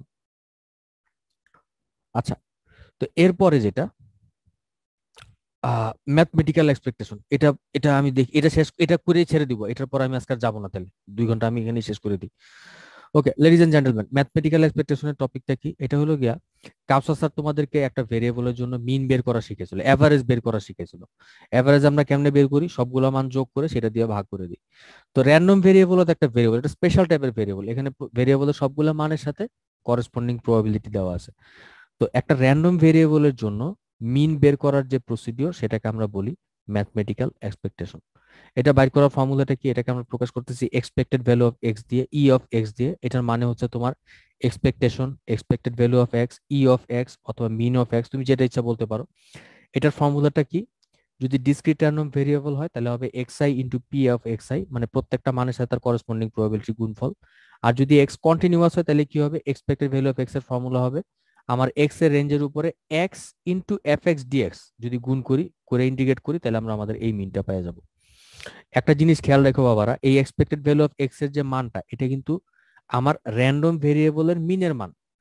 আচ্ছা, র্যান্ডম ভেরিয়েবলের মানগুলো কিরকম ছিল, যেমন মনে করো এই কই গেল 0 1 2 3, এগুলো হচ্ছে তোমার র্যান্ডম ভেরিয়েবলের মানটা, এগুলো ছিল আমার, আর নিচের গুলো ছিল প্রবাবিলিটি। কাজেই আমরা কিন্তু মিন বের করতেছি এই মানগুলো, আমরা কিন্তু কোনো প্রবাবিলিটি এখানে বের করতেছি না। কাজেই এই এক্সপেক্টেড ভ্যালু অফ এক্স এর মান যদি দেখো যে কোনো বড় সংখ্যা আছে, একের উপরে গেছে বা জিরোর নিচে গেছে, ভয়ের কোনো কারণ নেই, এটা হইতেই পারে। আচ্ছা, তো এখানে আমি তোমাদের দুইটা ম্যাথ করাইছিলাম। প্রথমে দেখো, তোমার প্রথমটা ছিল একটা ডিসক্রিট র্যান্ডম ভেরিয়েবল। এটার জন্য আমরা যখন ম্যাথটা করছি ফর্মুলাতে যদি আমরা বসাই দিই মানটা কিরকম আসে, দেখো এক্সপেক্টেড ভ্যালু অফ এক্স এটা সমান সমান কত হবে, আমার এক্স এর মান ইনটু তার করেসপন্ডিং প্রবাবিলিটি, তাহলে -3 into -3 × 0.1 plus -2 into 0.3 plus 0 into 0.15 plus 1 into 0.4 plus 2 into 0.05। আচ্ছা, এটা করলে আমরা আমাদের এই মিনের মানটা পাবো। তোমাদের কারো মনে আছে এই মানটা কত ছিল? আছে কারো খাতাতে? দেখো তো লেডিজ এন্ড জেন্টলম্যান, দেখো তো খাতায় লেখা আছে নাকি মানটা কত ছিল, আমি ভুলে গেছি।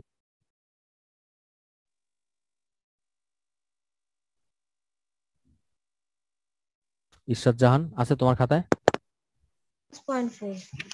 কত? -0.4। -0.5, এটা ছিল মানটা? জি স্যার, -0.4। -0.5 এটা ছিল। -0.4 আচ্ছা বাবারা, তোমরা কিন্তু নেক্সট ক্লাসে অবশ্যই লেকচার খাতাটা নিয়ে আসবা, বুঝছো? লেকচার খাতাটা থাকলে তোমাদের জন্য জিনিসটা তাড়াতাড়ি হবে। আচ্ছা, আমি একটু নিজেই চেক করে ফেলাই।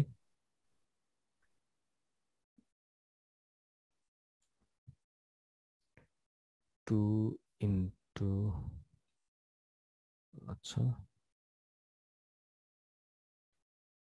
আসবে নাকি আল্লাহ জানে। এটা তো 0, 0 রে 0 বানাই দিলাম। 1 ইন্টু 0.4 মানে 0.4 দিলাম, 0.4 বানায় 2 ইন্টু -0.4, হ্যাঁ ঠিক আছে।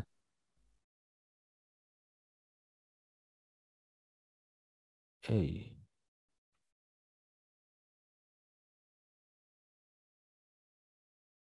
আচ্ছা, তাহলে এই মানটা আসছে -0.4, ভেরি গুড। আচ্ছা, এটা গেল একটা। আর যদি আমরা যদি ইয়ে নিয়ে কাজ করি, যদি এটা নিয়ে কাজ করি, কন্টিনিউয়াস নিয়ে কাজ করি, তাহলে কি হবে, আমাদের এখানে ইন্টিগ্রেট করতে হবে। ইন্টিগ্রেশনের ফর্মুলা কি হবে, এক্স ইন্টু আমার ফাংশন যেটা x/8 dx, রেঞ্জ হচ্ছে তোমার 0 থেকে 4 পর্যন্ত।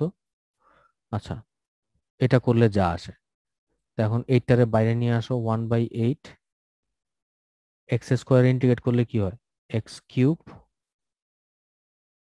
ডিভাইডেড বাই 3, রেঞ্জ হচ্ছে তোমার 0 থেকে 4। এটা সলভ করলে যেটা আসে সেটা ছিল আমার মিনের মানটা। তাহলে x হবে মেবি, কত, মেবি 1 হবে। এটা 1 হবে। x³ টু দি 4 এর কিউব কত, স্যার 8/3 আসে। 8/3, 4 এর কিউব হচ্ছে 64, 8/3 আসবে, 8/3 আসবে। ইস্পিতা ঠিক বলছে, 8/3 আসবে, ইয়ে করে নেই। অসুবিধা নেই, জাস্ট মনে থাকলেই হয়, এটা 8/3 আসবে, ঠিক আছে। আচ্ছা, তো এরপরে তোমাদেরকে একটা ইন্টারেস্টিং ম্যাথ দিছিলাম বাসায় প্র্যাকটিস করার জন্য, একটা ইন্স্যুরেন্স কোম্পানির ম্যাথ, যে একটা ইন্স্যুরেন্স কোম্পানি তোমার বছরে 25,000 টাকার ইন্স্যুরেন্স বিক্রি করে।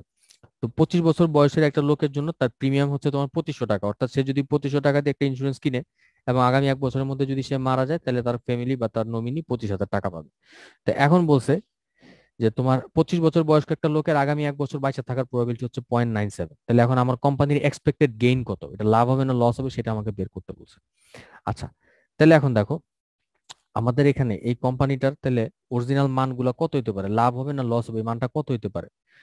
এক, যদি লোকটার কিছু না হয় তাহলে এই কোম্পানির 2500 টাকা লাভ হলো, এটা একটা হইতে পারে। আরেকটা কি হইতে পারে, যদি লোকটা মারা যায় তাহলে কি হবে, তারে 25,000 টাকা পে করতে হবে, আর সে পাইছে হলো 2500 টাকা। তাহলে তার লোকটার কত টাকা অ্যাকচুয়ালি তার পকেট থেকে যেতেছে, -22,500 টাকা, এটা হলো তারে পে করতে হবে। বুঝতে পারছো, মনে পড়ে এই জিনিসটা, যে তোমার যখন একটা লোক মারা যেতেছে তখন কি করতে হইতেছে, তাকে 25,000 টাকা দিতে হইতেছে, কিন্তু লোকটার কাছ থেকে সে পাইছে কত, 2500 টাকা। তার মানে তার পকেট থেকে তারে 22,500 টাকা ওই লোকটারে পে করতে হবে। এটা একটা কেস হইতে পারে, অথবা লোকটার কিছু হইলো না, 2500 টাকা তার পকেট এই ইন্স্যুরেন্স কোম্পানির পকেট আসলো, এটা হইতে পারে। আচ্ছা, তো এখন প্রবাবিলিটি কত দেওয়া আছে, প্রবাবিলিটি দেওয়া আছে যে আগামী 1 বছরের মধ্যে লোকটার কিছু, একটা 25 বছর বয়সের লোকের কিছু হবে না, তার প্রবাবিলিটি দেওয়া আছে হচ্ছে তোমার 0.97। সিমিলারলি মারা যাবে তার প্রবাবিলিটি হচ্ছে 0.03। তাহলে আমাদের এক্সপেক্টেড ভ্যালুটা কত হবে, এক্সপেক্টেড ভ্যালু অফ এক্স সমান সমান কত হবে, সমান সমান হচ্ছে 2500 ইন্টু 0.97 মাইনাস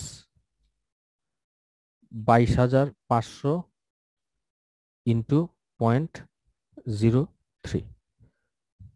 এটা করলে আমরা আমাদের কোম্পানির এক্সপেক্টেড লাভটা পেয়ে যাব। তাহলে এখন দেখো এই মানটা কত ছিল, স্যার 1,750 ছিল। হুম 1,750 মাইনাস কিলো,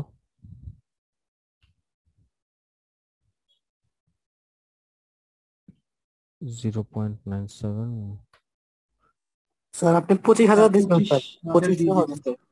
ওহো, ঠিক আছে দিছি তো, মাথা ঠিক নাই বুঝছো।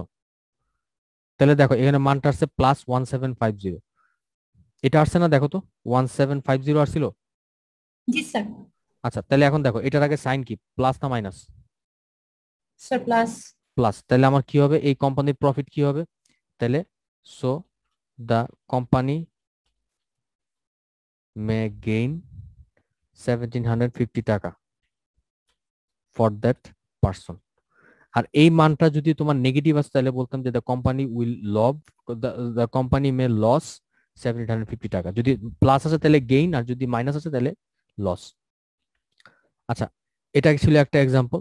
আর এরপরে তোমাদের আর লাস্ট যেটা ছিল এখানে সেটা হচ্ছে তোমার ভেরিয়েন্স বের করা। তো ভেরিয়েন্সের জন্য ফর্মুলাটা কি আমাদের করতে হবে, কি ভেরিয়েন্সের জন্য ফর্মুলা ডিসক্রিট এন্ড কন্টিনিউয়াস দুইটার জন্যই সেম।